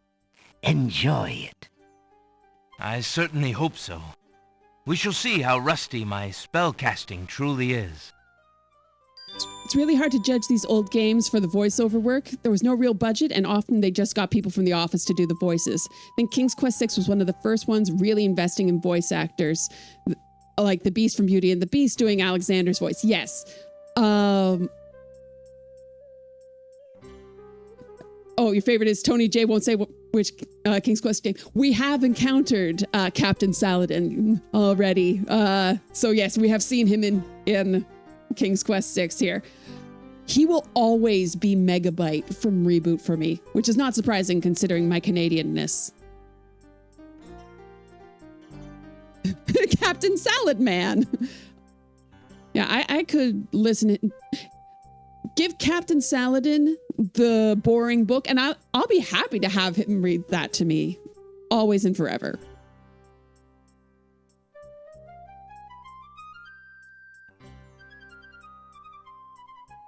Big fan of Legacy of Kain also. I have heard of that. I have not played. Anything else I have to do? Sorry about joking about being gross earlier. It was just kidding. I'll never be gross. I missed that. So sorry if I didn't comment on it. I just missed it. Oh, was that the explicit thing? Is that why you have Nard in your name? Wolfsman's got nards. How fare you, merchant? Quite well, thank you. I just finished a wonderful book on geological rock formations. Fascinating. Rock on. How fare you, merchant? I have been reading too much love poetry lately. It is rather depressing to an old bachelor like me. How fare you, merchant? I have been reading... Okay. Was the first for Sierra, LucasArts went with professionals from the get-go in Day of the Tentacle. Did Day of the Tentacle release before this? That I'm not sure on. I didn't really start playing LucasArts games until late high school. So I don't have like the ingrained lore about dates and times when games came out. I know this came out in 1992, 93 because I was in grade 3 when it came out. So easy to remember that way. What do I have to do next? What's going on? Where am I? Where am I going to? Oh, right. Bird time. Alexander winds the mechanical nightingale and places it on the ground. King's Quest 6 is 92. Day of the Tentacle is 93.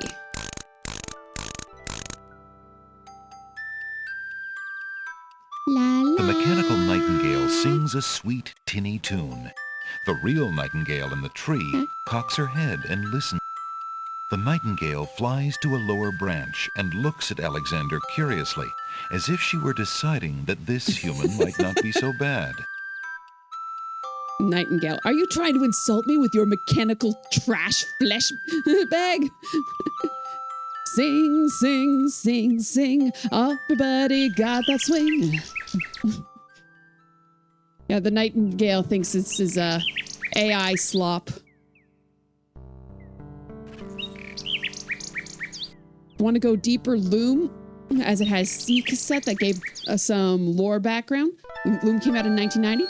Fun fact, Loom was written by Brian Moriarty. Brian Moriarty, is that right? Any hoodles. He also wrote an Infocom game called Wishbringer, which was my first ever game. We had it on the Atari. It's full of text adventure. Put the bird on Alexander's head. Very important. So stylish. He is ready for the ball. But yeah, Loom was written by the same guy who wrote my first ever adventure game. So, he's a man of class, a man of style, a man of vision. Do I like dungeon crawlers? Not particularly. I love me some narrative. If there isn't a clear storyline, I tend to sort of zone out. Like, why am I doing this? What is my intrinsic need to continue with the game? There are some that I can get into, like some games that don't have a clear narrative that I can get into, like I love Dwarf Fortress, but there's always going to be with that game a narrative that is built out from the random occurrences in it. So everything in that game is randomly generated from the characters, like all of your little dwarves are procedurally generated, the world is procedurally generated, the creatures are procedurally generated, the instruments, the language. So as you go through Dwarf Fortress, you look at the interactions like, oh, well, this little dwarf, this is his best friend. This other dwarf is his best friend. But this dwarf thinks Dwarf A is his close friend. Dwarf B thinks that he's not a close friend, and like all that sort of thing. What's dungeon crawlers? Seems like I've never played dungeon crawlers before. Dungeon crawlers, well, like Diablo is sort of the classic dungeon crawler. Just sparked the thought because Superhero League of Hoboken is a humorous parody dungeon crawler that was written by former Infocom game designer as well. There is no tone in text, Spider. I'm like you're the Diablo guy. How do you not know?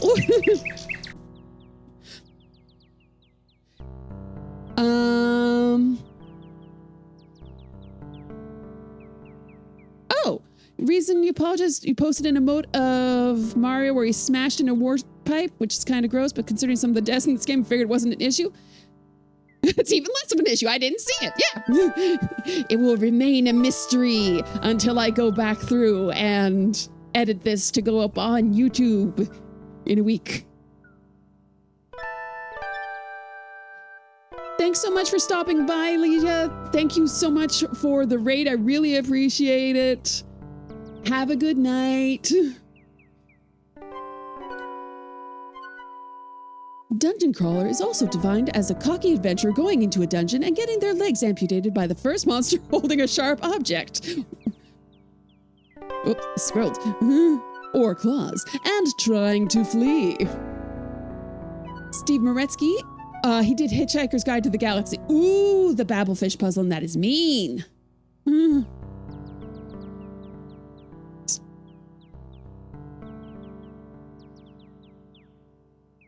Oh, not as bad as the poop and chest thing with crabs. I shake my fist at you, Humba. That was so frustrating. Like, you're being weird, and I don't understand what's happening. And this game is hard, and I don't know what I'm doing. Space Quest Historian actually just put out a call for people to submit videos about their most frustrating adventure game experiences, and I'm conflicted between talking about that particular puzzle where you have to combine a crab and a rib cage in Indiana Jones and the Fate of Atlantis to make a trap, or if I want to do the whale puzzle from King's Quest IV, because it's RNG, and I swam back and forth across that ocean for literally a week of my summer vacation, only stopping to like eat and do chores. And the whale appeared once, and then I got really excited and I smashed the keys of the keyboard and the whole computer crashed, and I didn't go back to it for years. Oh, the data quarter in Space Quest 6. Yeah, that's another really frustrating one. But I personally didn't find it frustrating because I knew by the time we were playing it, like, yeah, this is a thing I gotta... Yeah, it had something in the manual, but it was supposed to have been in the game.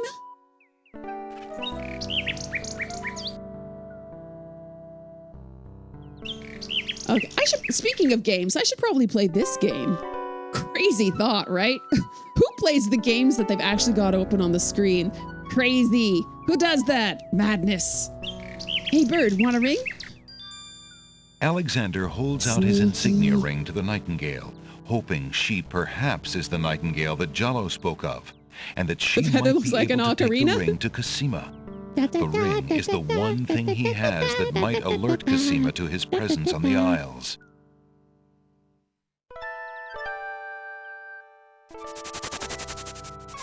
The nightingale swoops down and grabs the ring.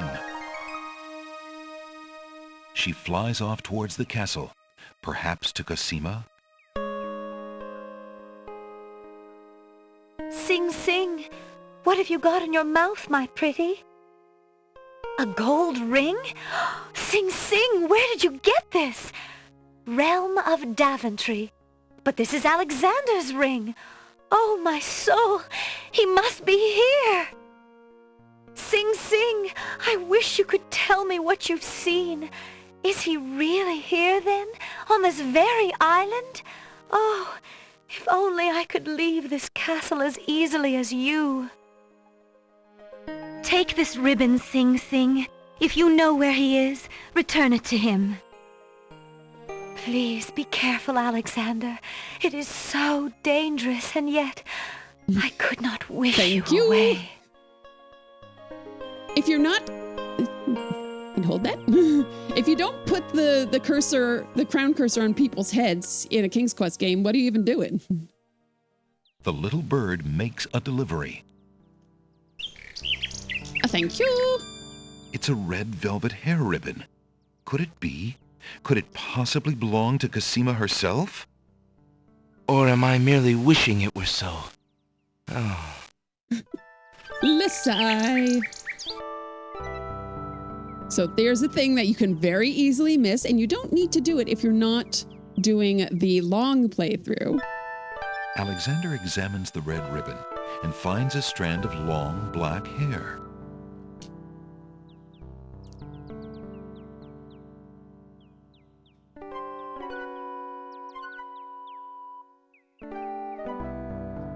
You're shoveling food into your cake hole? Excellent. That's where it goes. Okay, so I got that. Is there anything else I send to her? Oh, I have to get the rose. I don't have that yet, so I'm not going to send you anything else. I think I send her a rose. I feel like I send her a rose. Weep!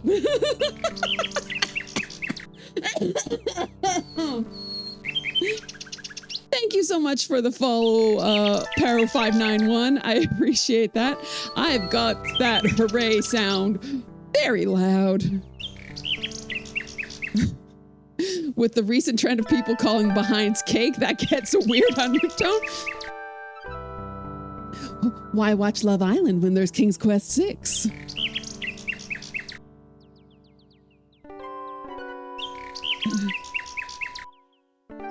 Okay,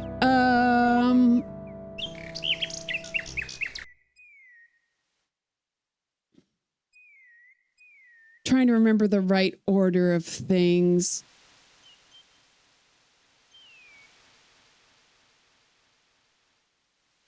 Oh, thanks for the follow, Super Game Station. I really appreciate that. Alexander pulls out his magic map. Let's do this. Alexander feels a strange pulling sensation. I think it's time. No, I regret. I need other things. Back we go. Because I need to go Alexander to pulls out the pawn shop first. Alexander feels... Yeah, strange pulling sensation. We know.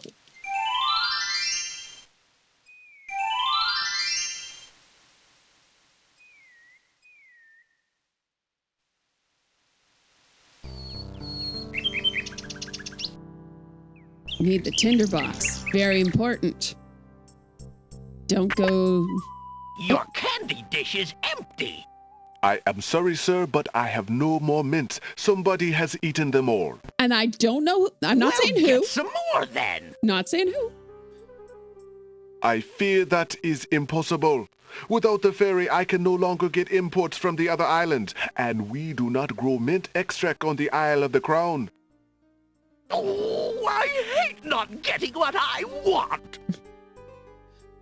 Do I have any favorite Canadian celebs or public figures? Ooh. I am a big fan of Mike Myers.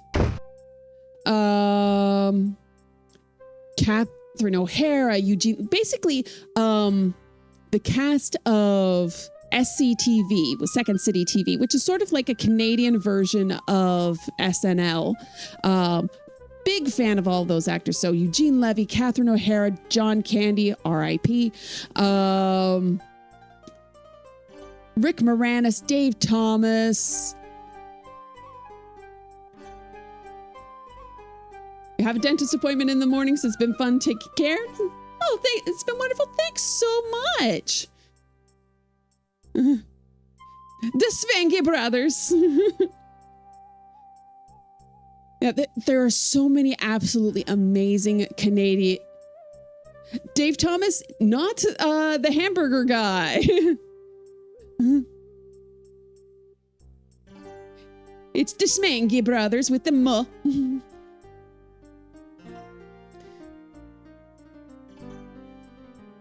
Yeah, Rick Moranis is coming back to acting for Spaceballs 2. That's huge. I am so excited for that. He hasn't been in like anything in years.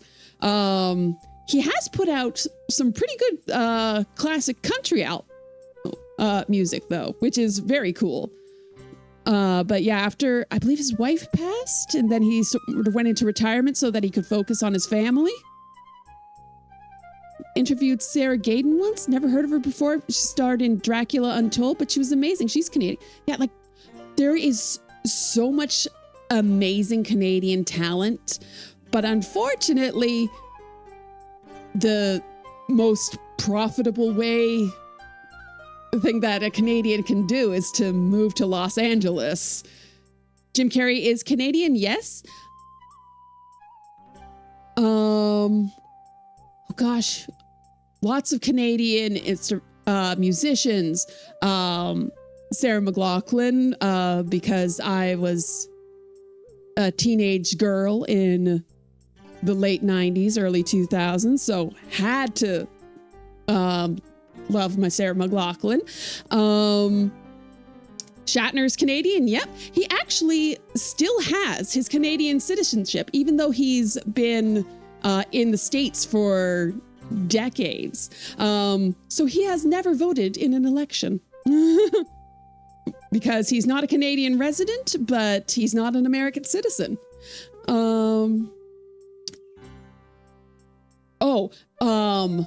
Ryan Gosling, Ryan Reynolds, so many great Canadians. I was playing a game, right? The ADHD. Would you mind if I strong. traded this in? Of course, Prince Alex. Please choose something in exchange for the items on the counter. Alexander looks closely at the items on the counter to make his selection. As an American, you're happy to admit Canadian streamers are top tier? Aw, shucks. I believe I'll take the tinderbox. You think that we were playing a game? But Very what do you good, know? Prince Yeah, Alex. I think Enjoy so. your tinderbox and bring it back Maybe anytime. it's just like a random background Thank I've you. got while I talk to you all.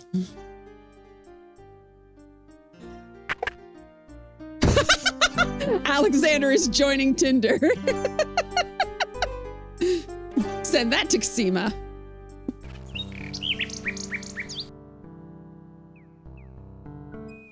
Okay. Possibly streaming, maybe. I don't know. Maybe I'm just talking at my monitor. Honestly, me playing games on my own is not all that different. It's just the same sort of conversations. Like, what music do I like? Da, da, da, da, da. Oh, right, game. The ADHD, she's strong. Map. Alexander pulls out his magic map. Magic smap. Thank you very much. Okay. Island of the Alexander Sacred feels a Mountain. strange pulling sensation.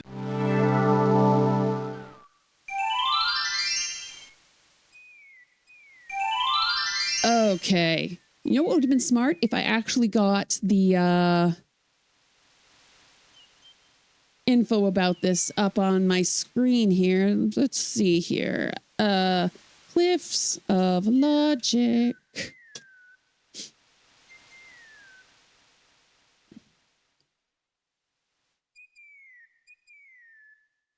Loading, loading, loading. Keep that file loading. Loading, loading, loading. Thank you, Mind Slug. I haven't saved since you last told me to save. Oh, no. No, I hit restore. I thought I hit save. No.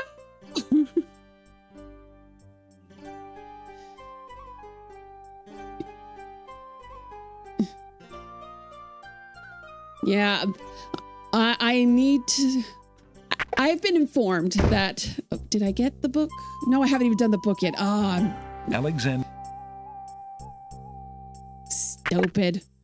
I'm stupid. I can't believe I hit restore. Okay, we're speedrun strats. I found... There. Here is this... No, I messed up because this save was... I didn't... Okay. Nah. Read the book. Oh my gosh. This won't actually take all that long because I didn't do much. We were mostly chatting. Oh. There's no reason. Give the book. Da da da.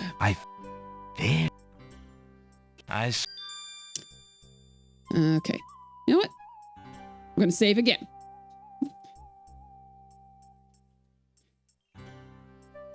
Just so I don't have to do that particular. Since I restored, do we have to say the same thing in chat again? We'll just copy and paste. You don't have to think of new jokes. Don't have to think of new questions.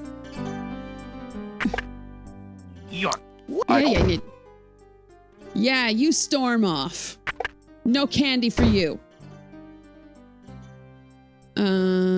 You have that. Would you mind if I traded this in? Look like an ocarina. You know what? I'd never heard that Prince before. Alex, please choose something in. Alexander looks closely at the items on the counter to make his selection. You know what? I really like Sarah McLachlan and the cast of SCTV. I believe I'll... You see, I can be good, way Prince more Alex. succinct Enjoy when I've thought of the tinder box answers beforehand. And bring it back anytime. Thank you.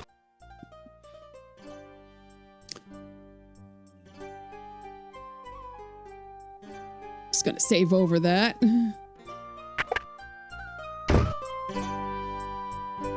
Poor people who watch the VOD and think they're having a stroke. It's like, wait, no, I'm stuck in a time loop. What's happening? Oh, I haven't done this yet. A ring. Sing. Oh, yeah. The light, there's no... Oh, right. Oh, for criminy. To reach... Haven't done the bird yet. I don't need to do the bird now. I'll do the bird later.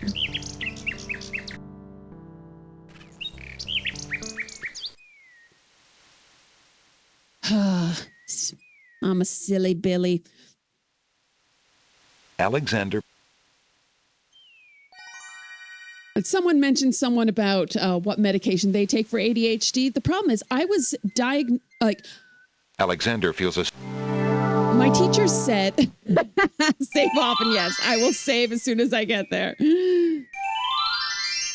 And I will actually save and not restore. Look at this. Save.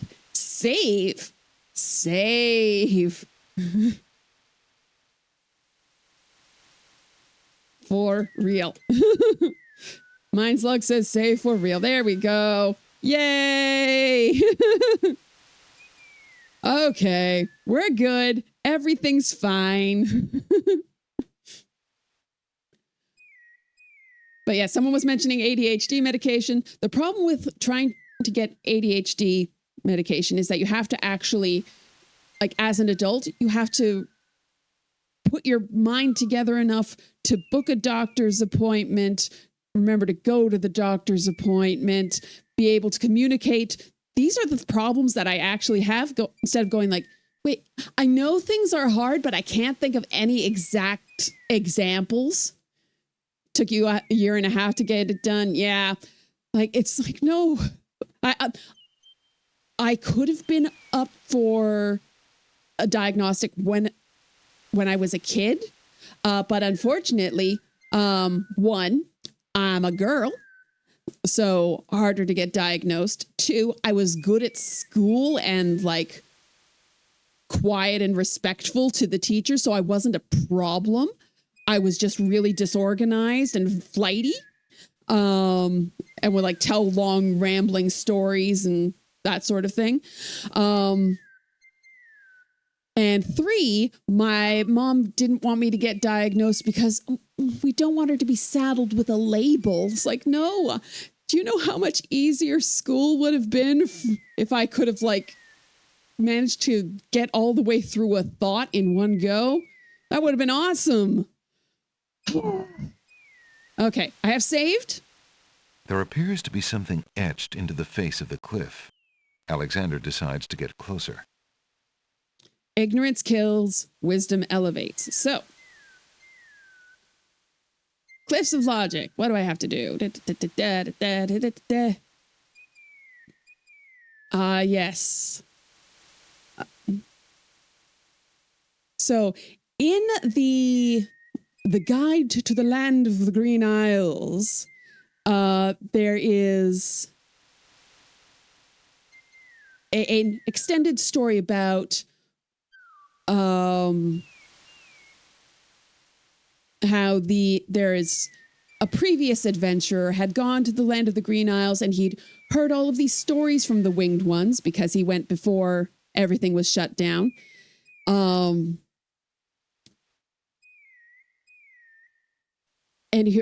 So you get all of the answers from that. Wonder, do I have my copy of that hanging around? You know what? I didn't go for my last break. So please hold. I'm just going to run off and see if I've actually got my Guide to the Land of the Green Isles still on my bookshelf, because that's more fun than reading off of the off of a website. One moment, please. Okay, I'm back. Unfortunately, I was not able to find my copy of the Guide to the Land of the Green Isles. I could find my fantastic book of logic puzzles that came with Castle of Dr. Brain, and the Encycloalmanac Dictionaryography that came with Island of Dr. Brain, but not my Guide to the Land of the Green Isles. Phooey. So I got to go with just the answers off the website without knowing what the actual logic is behind them. So, first one. R-I-S-E. Huge blocks of stone erupt from the granite cliffs.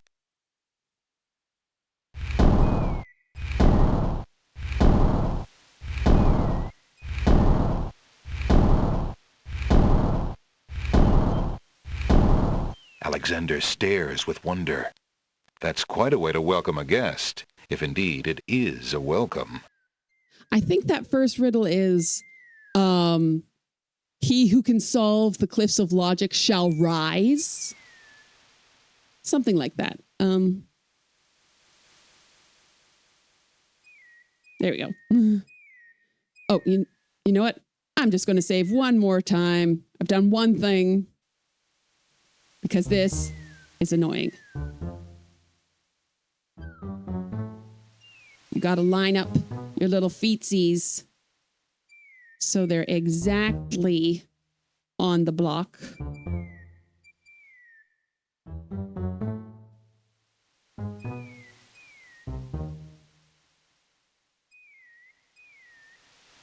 Because if you don't, then you fall down and you become a little pancake.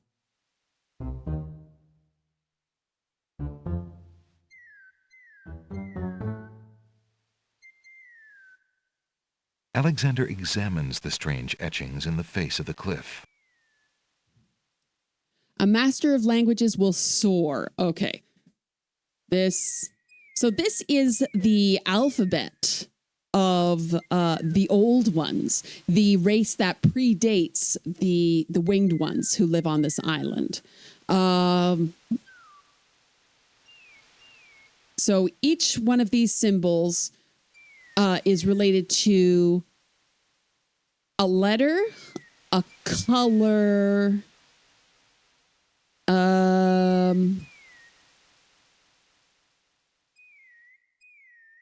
I think an emotion and something else. I don't remember, or like a natural thing, I think. So I have to spell out soar, which is boop, a boop, a boop. Oh, not you. Oops. Okay, backing out. Nothing happened. Just gonna save again. Oop.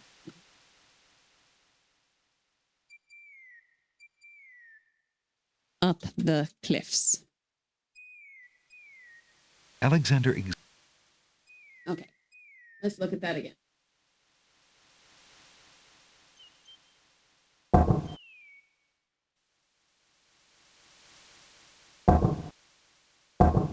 I think this is it.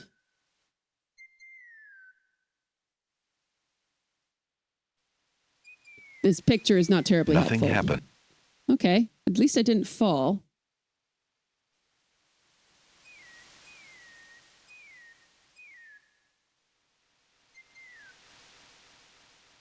Okay, yeah, this isn't showing the answers. It's just showing the riddles. Not helpful. Ooh, angel fire site. You will be helpful. Alexander Okay, yeah. Yeah, it's just the ones I was clicking on this screen where it's just regular flavor. Those are just like slightly lighter. Okay, so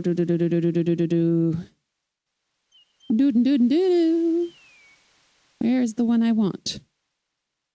I'm looking for a cross with a square in the upper right-hand corner. I guess that's it. Then a mustache man. Then a tennis court.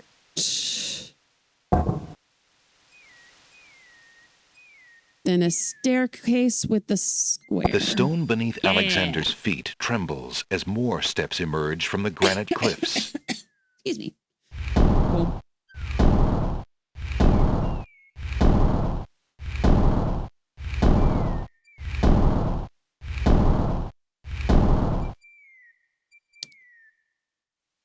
Good Old Games removes the copy protection?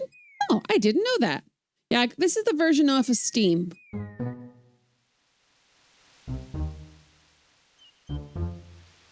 And it's not that bad if you have the book and you know how to look up the answers. Which I do. Well, I don't have the book. It's probably at my parents' house. Tennis court? Ooh, look at Ms. Richie Rich here. It upset you so much that your monocle fell into the champagne.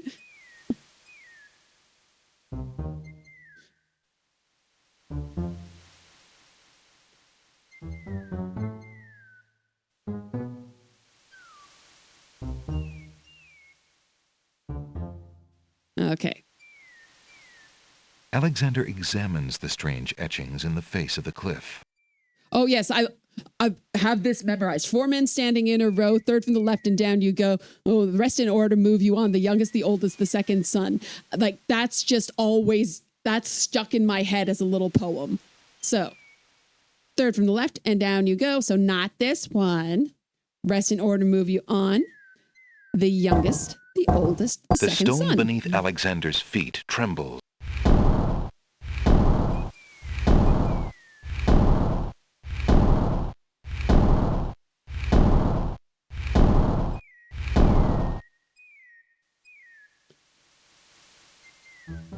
The game calls this the Cliffs of Logic, but it doesn't, they're not really logic puzzles.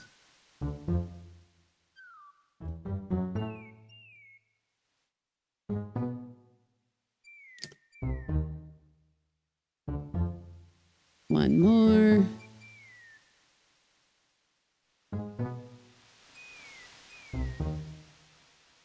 Do.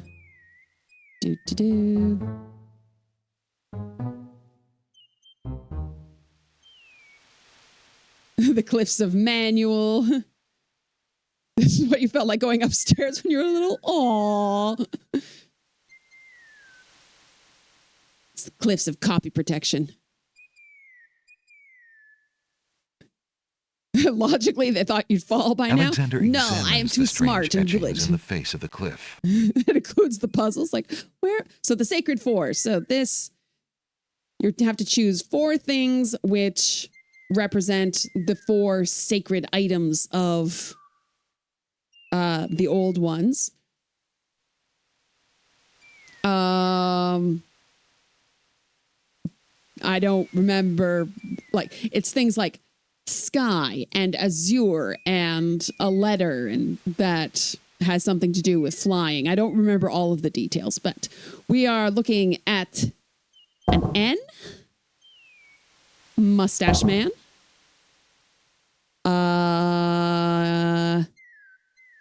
chess piece,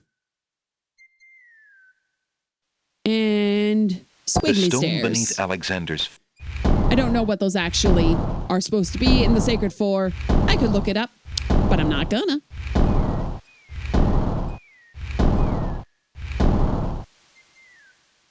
Okay, and then uppity-duppity. You love the mustache man? You always see it that way? Yes, it's very clearly a little mustache man. There's also a guy with a top hat. I haven't saved.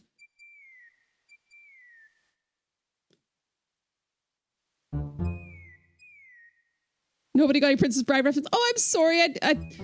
I read it, but I didn't say it. This is the Cliffs of Insanity. Hurry up. Move the thing. And that other thing.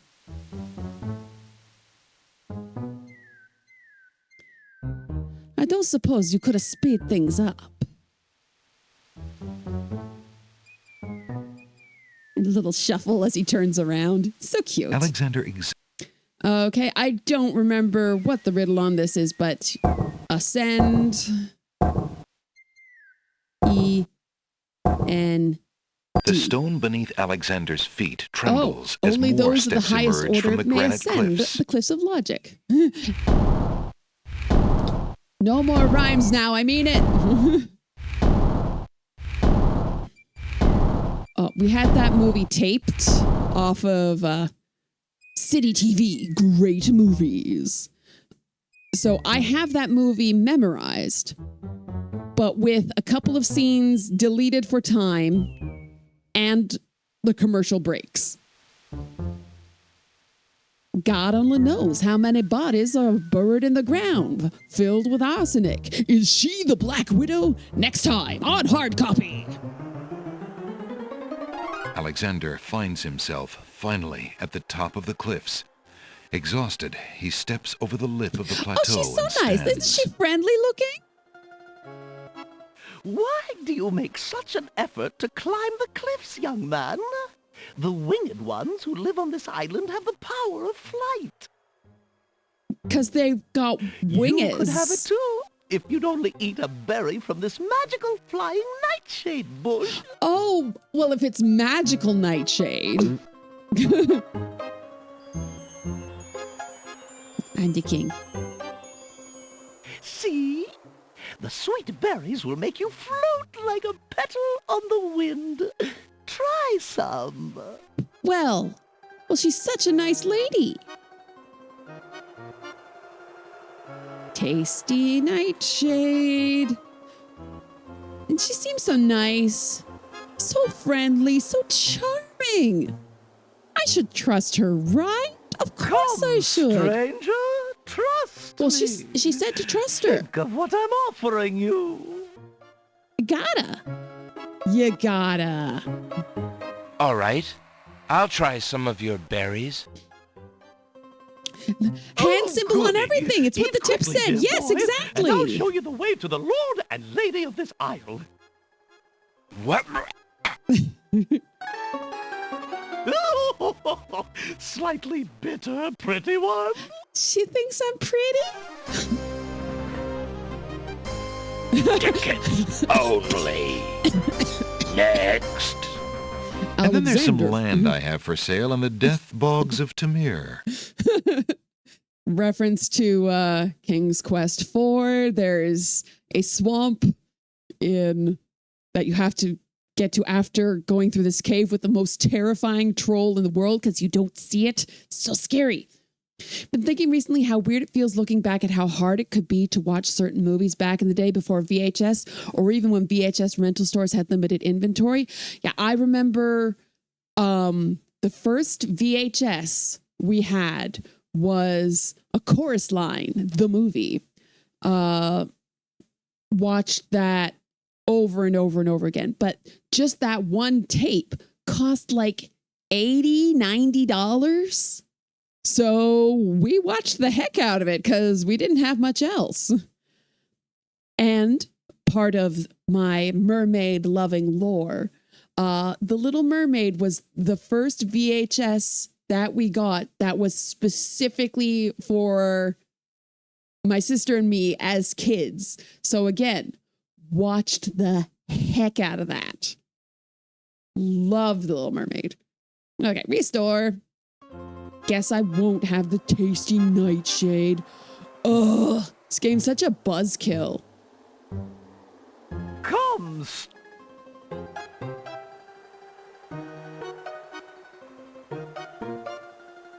How do I get It would be rather rude to crawl in. Oh.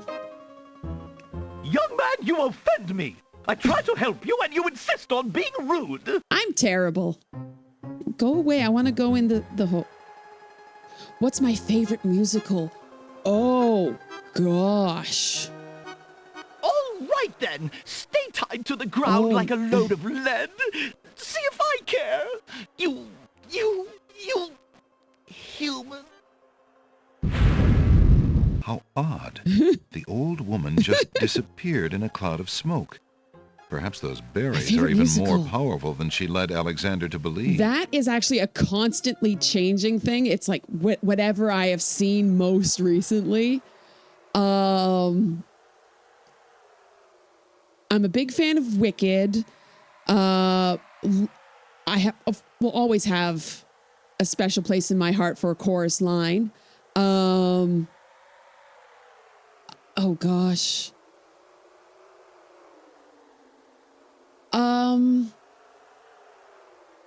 I really like Tommy, the musical.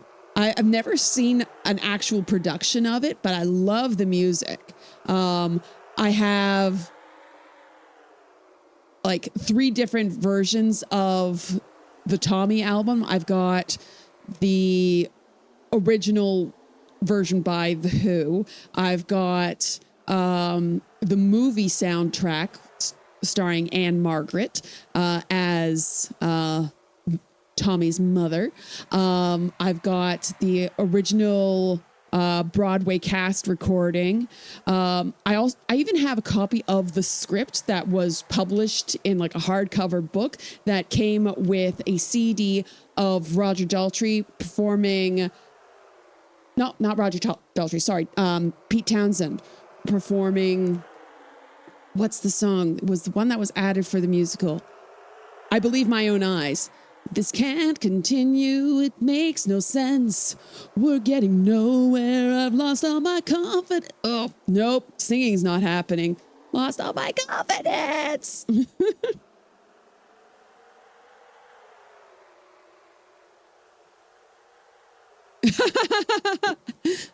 As someone told me lately, everyone deserves a chance to fly. And if I'm flying solo, at least I'm flying free. To those who ground me, take a message back from me. Favorite boy band? I was the girl who was always way too cool for boy bands. Because, no, you see, all the girls who like boy bands, they're like stupid and really shallow. And I'm much too cool for that. I listen to Weird Al.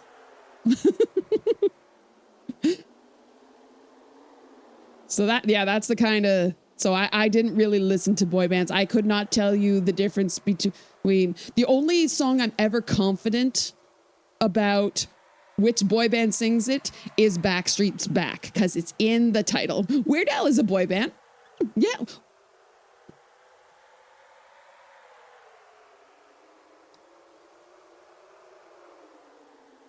Okay, can I go in the tunnel? Alexander crawls through the small opening in the rock. And there's a troll! Alexander finds himself in a dark cave.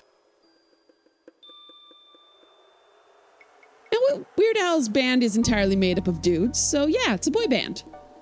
Okay.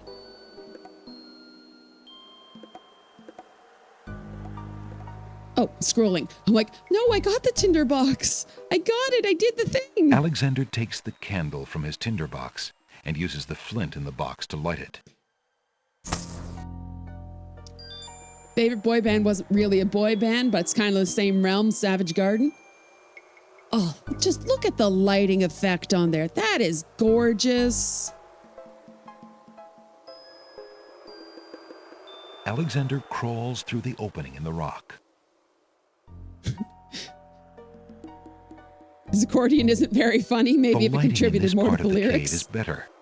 Alexander extinguishes the candle's flame and places it back in his pack.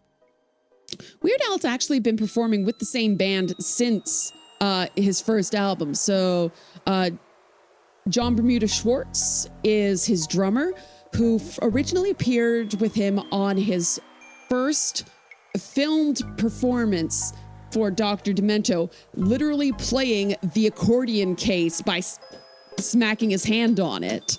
That was the percussion for another one, Rides the Bus. A plant grows on the grassy ledge. Smells like peppermint. Delish. I find it really funny that it's like, oh, well, mint doesn't grow here. So we don't have any more mints. Mint grows everywhere. The problem is stopping it.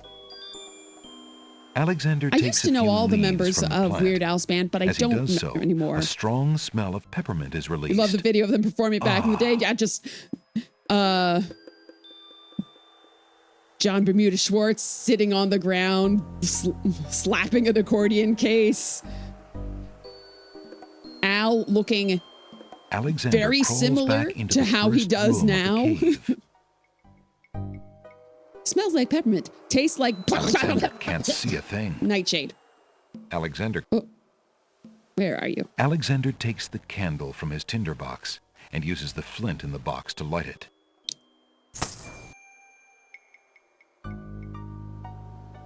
And away we go.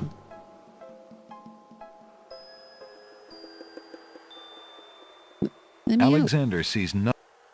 Let me out. I'm just going to save again so I don't accidentally, like,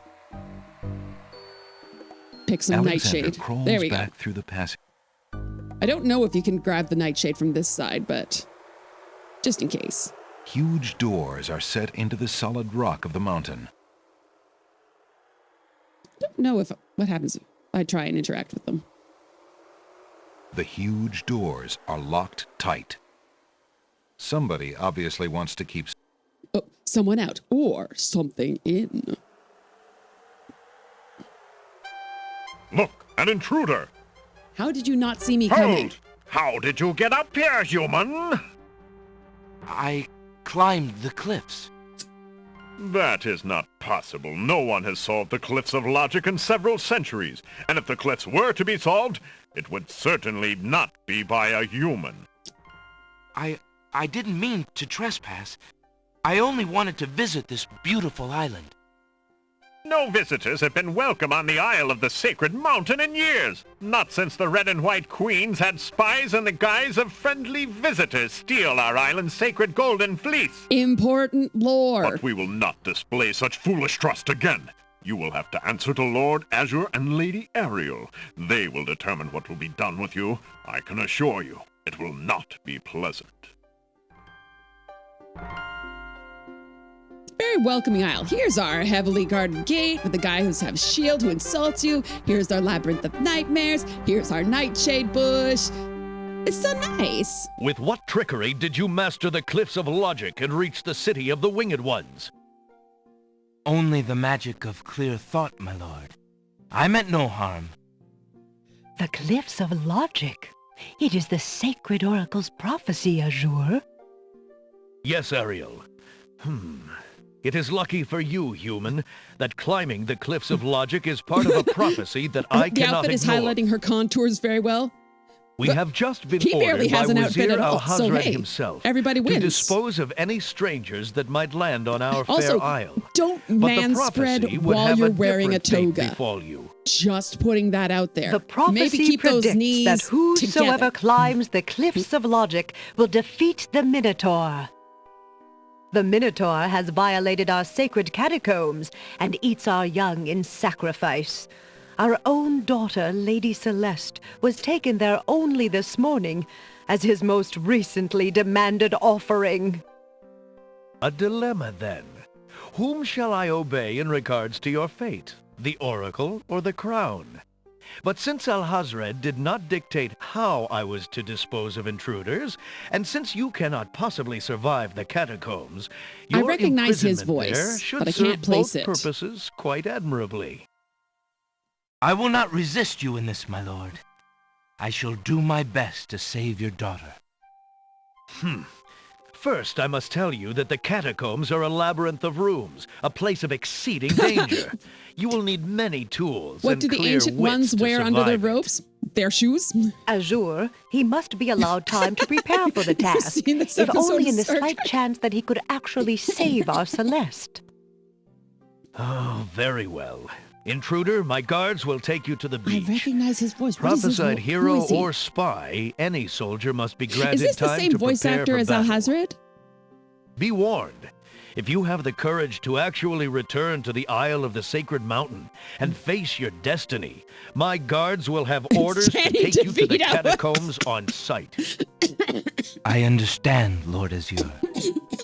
If by some miracle you succeed, human, the prophecy grants you a visit with the sacred oracle. He's the Cyclops. Her powers are mighty, her vision all-seeing. Many of our own citizens would be willing to risk certain death in the catacombs for a chance at a meeting with the oracle. May that thought give you the courage to return. Oh, I will return, Lady Ariel.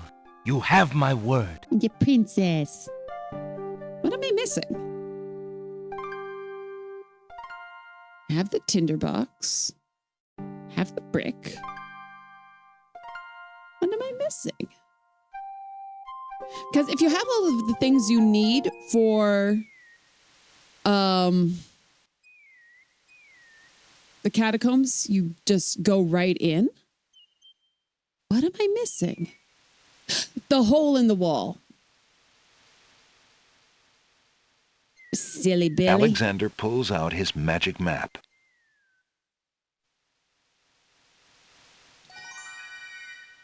So this section can be a Walking Dead. If you don't get all of the things that you need to Alexander feels a strange pulling sensation. Solve the labyrinth and you return here, you'll be thrown in and you will die.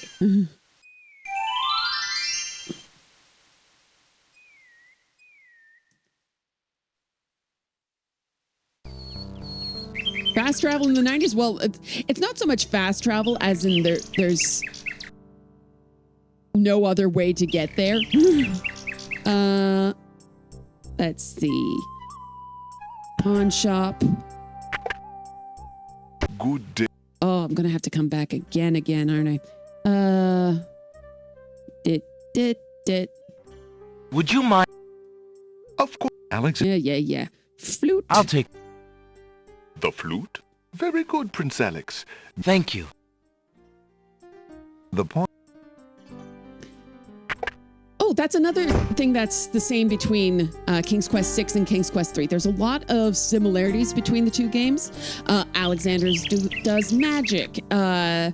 He goes connected with sailing. He meets an oracle. He has a magic map. Like, Alexander. So many things. Isle of Wonder. Alexander feels a strange pulling sensation. King's Quest 6 has 4 times the size, 4 times the detail compared to Skyrim. But significantly less cheese rolls. Cheese wheels. Sweet rolls. I just combined 2 sentences together. All right, this is one of my favorite sequences. Save. We dance. A delicate china teacup is occupying the chair at the moment.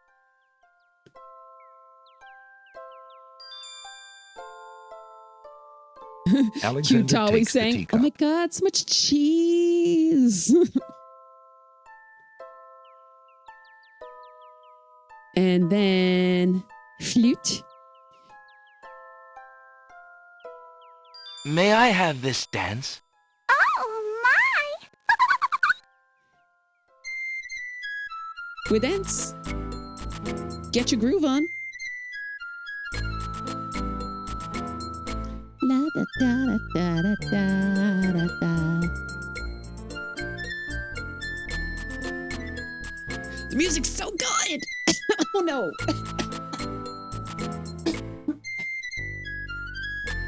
Sorry. Oh no.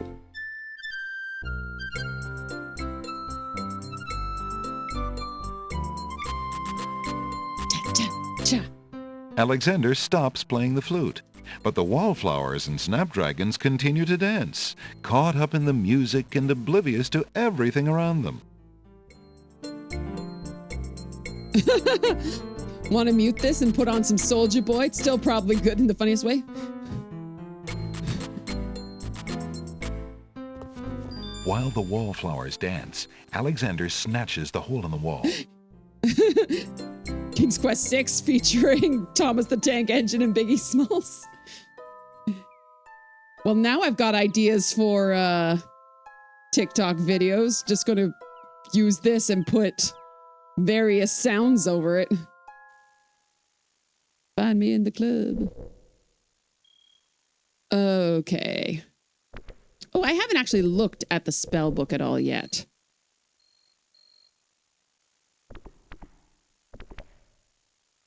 Alexander opened two... No. Oh. Not that one. Never that one. That one. Okay, so we have magic paint spell. I need a cup of swamp ooze, river Styx water, black horse feather.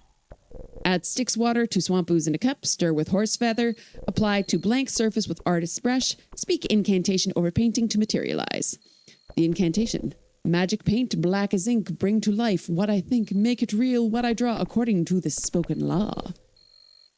Oh, no, sorry, one ocarina. I apologize. But weird. Okay, we got make a rain spell, a few drops of salt water, not from the sea, so that's the crying babies, a vial of sacred water, falling water.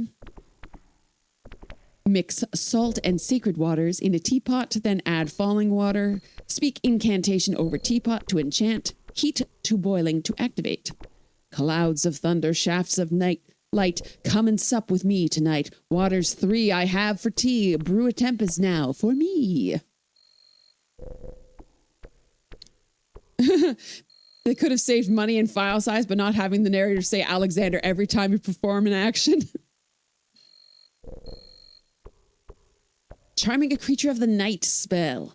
Skull full of hot oak embers, a bit of sulfur or brimstone, and a strand of pure-hearted maiden's hair.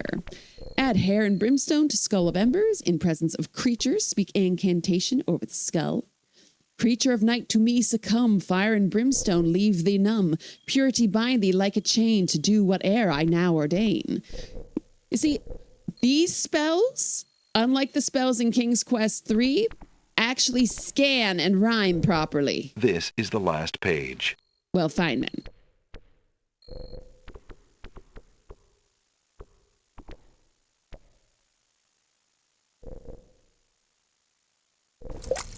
What do you think you're doing? You startled me. I was just getting some swamp ooze. Well, you certainly won't get it there! That's not swamp ooze! That's swamp slime! He's right, you know. But he could be a little nicer about telling you. He's not a very pleasant stick in the mud.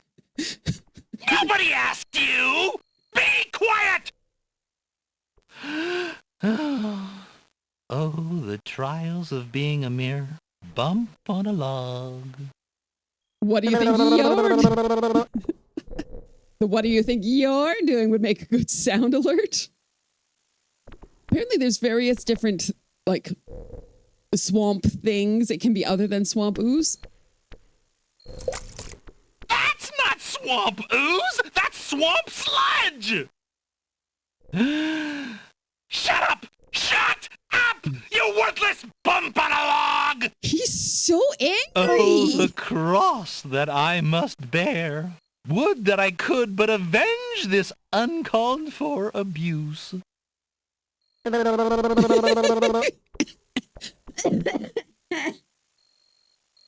Oh. Oh, my goodness. All right. I think I'm going to get...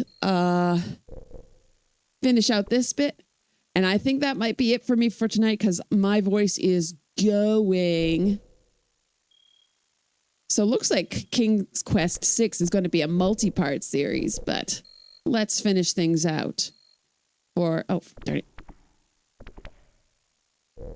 the getting of swamp ooze, slime, sludge. Who are you? I'm Bump on a Log, and that's my brother, Stick in the Mud. We've had this thing about each other ever since our childhood. Mom always liked me best. She did not! That is absolutely not true! He's a bit lazy, you see. He's got the only swamp ooze in the swamp right next to him. But do you think he'd move a finger to help you get some? Hardly. He'd try to brain you with it more than likely. His temper's about the only thing that ever gets a workout, and that on yours truly. Oh, like you've moved at all in the last century! Like you're Mr. Physical Activity! Just because I can't reach anything, he thinks he can throw gushy swamp matter at me and just say whatever he likes. If only I could turn the tables on that heckler, he might learn some respect. But as you can see, I'm a mere bump on a log and must be content with my lot. Oh, shut up! You couldn't hit the broadside of a barn even if you had something to throw! Just shut up! You see how he is? Unfortunately, there was no frog on the bump on the branch on the log in the hole in the bottom of the sea. There's a hole. There's a hole. There's a hole in the bottom of the sea. However, there is twig on the limb and the limb on the branch and the branch and the tree and the tree and the hole in the bog down in the valley. Oh, ho, row the batten bog down in the valley. Oh, ho, row the rattling bog down in the valley. Oh. And on that twig there was a nest, rare nest, a rattling nest, nest on the twig on the limb and the limb on the branch and the branch and the tree and the tree and the hole in the bog Yo, oh no. Oh no. Oh no. I think this is definitely going to be it for this stream. We're going to solve their problems, get my swamp ooze, and I think we're going to call it a night. I thought this might come in handy the next time your brother starts picking on you. Aha! Finally, old Bump on the Log's not so defenseless, is he? Hey! Hey! What are you doing there? Watch the pulp, would you? Now, Bumpy, remember all I've given you! The only thing you've ever given me is mud. Take this! No! Not into the swamp! Let me just make way. I love the way he winds up.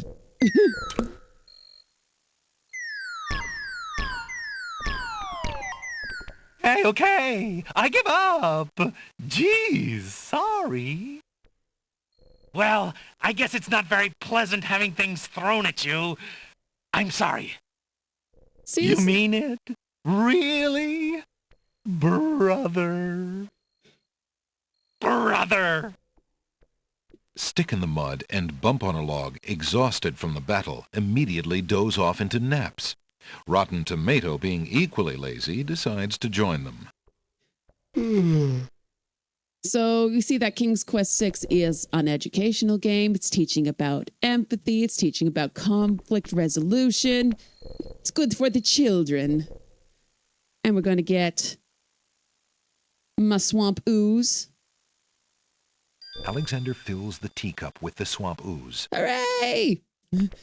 Supplying one side with arms to solve problem. Exactly, Mind Slug. You get it.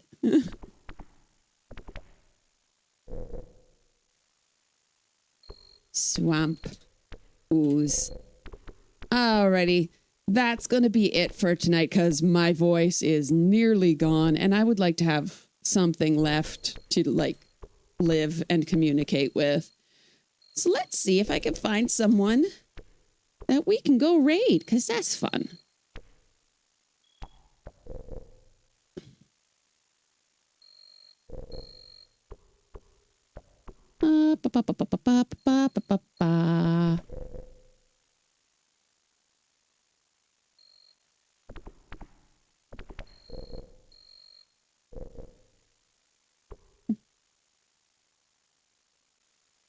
Let's see if I can find someone new to raid out to, because that's fun.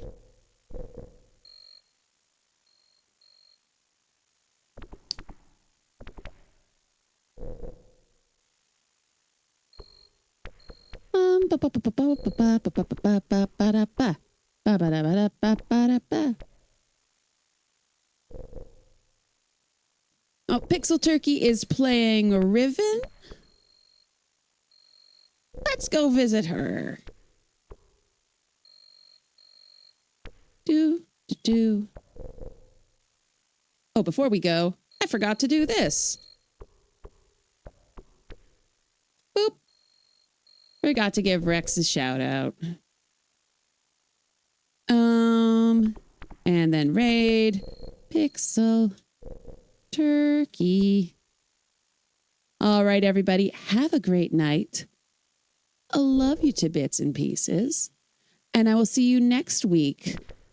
Midnight, Sunday night to Monday morning, Eastern Standard Time, for more tasty King's Quest 6 goodness. Thanks so much for the well wishes. I'll see you guys next time.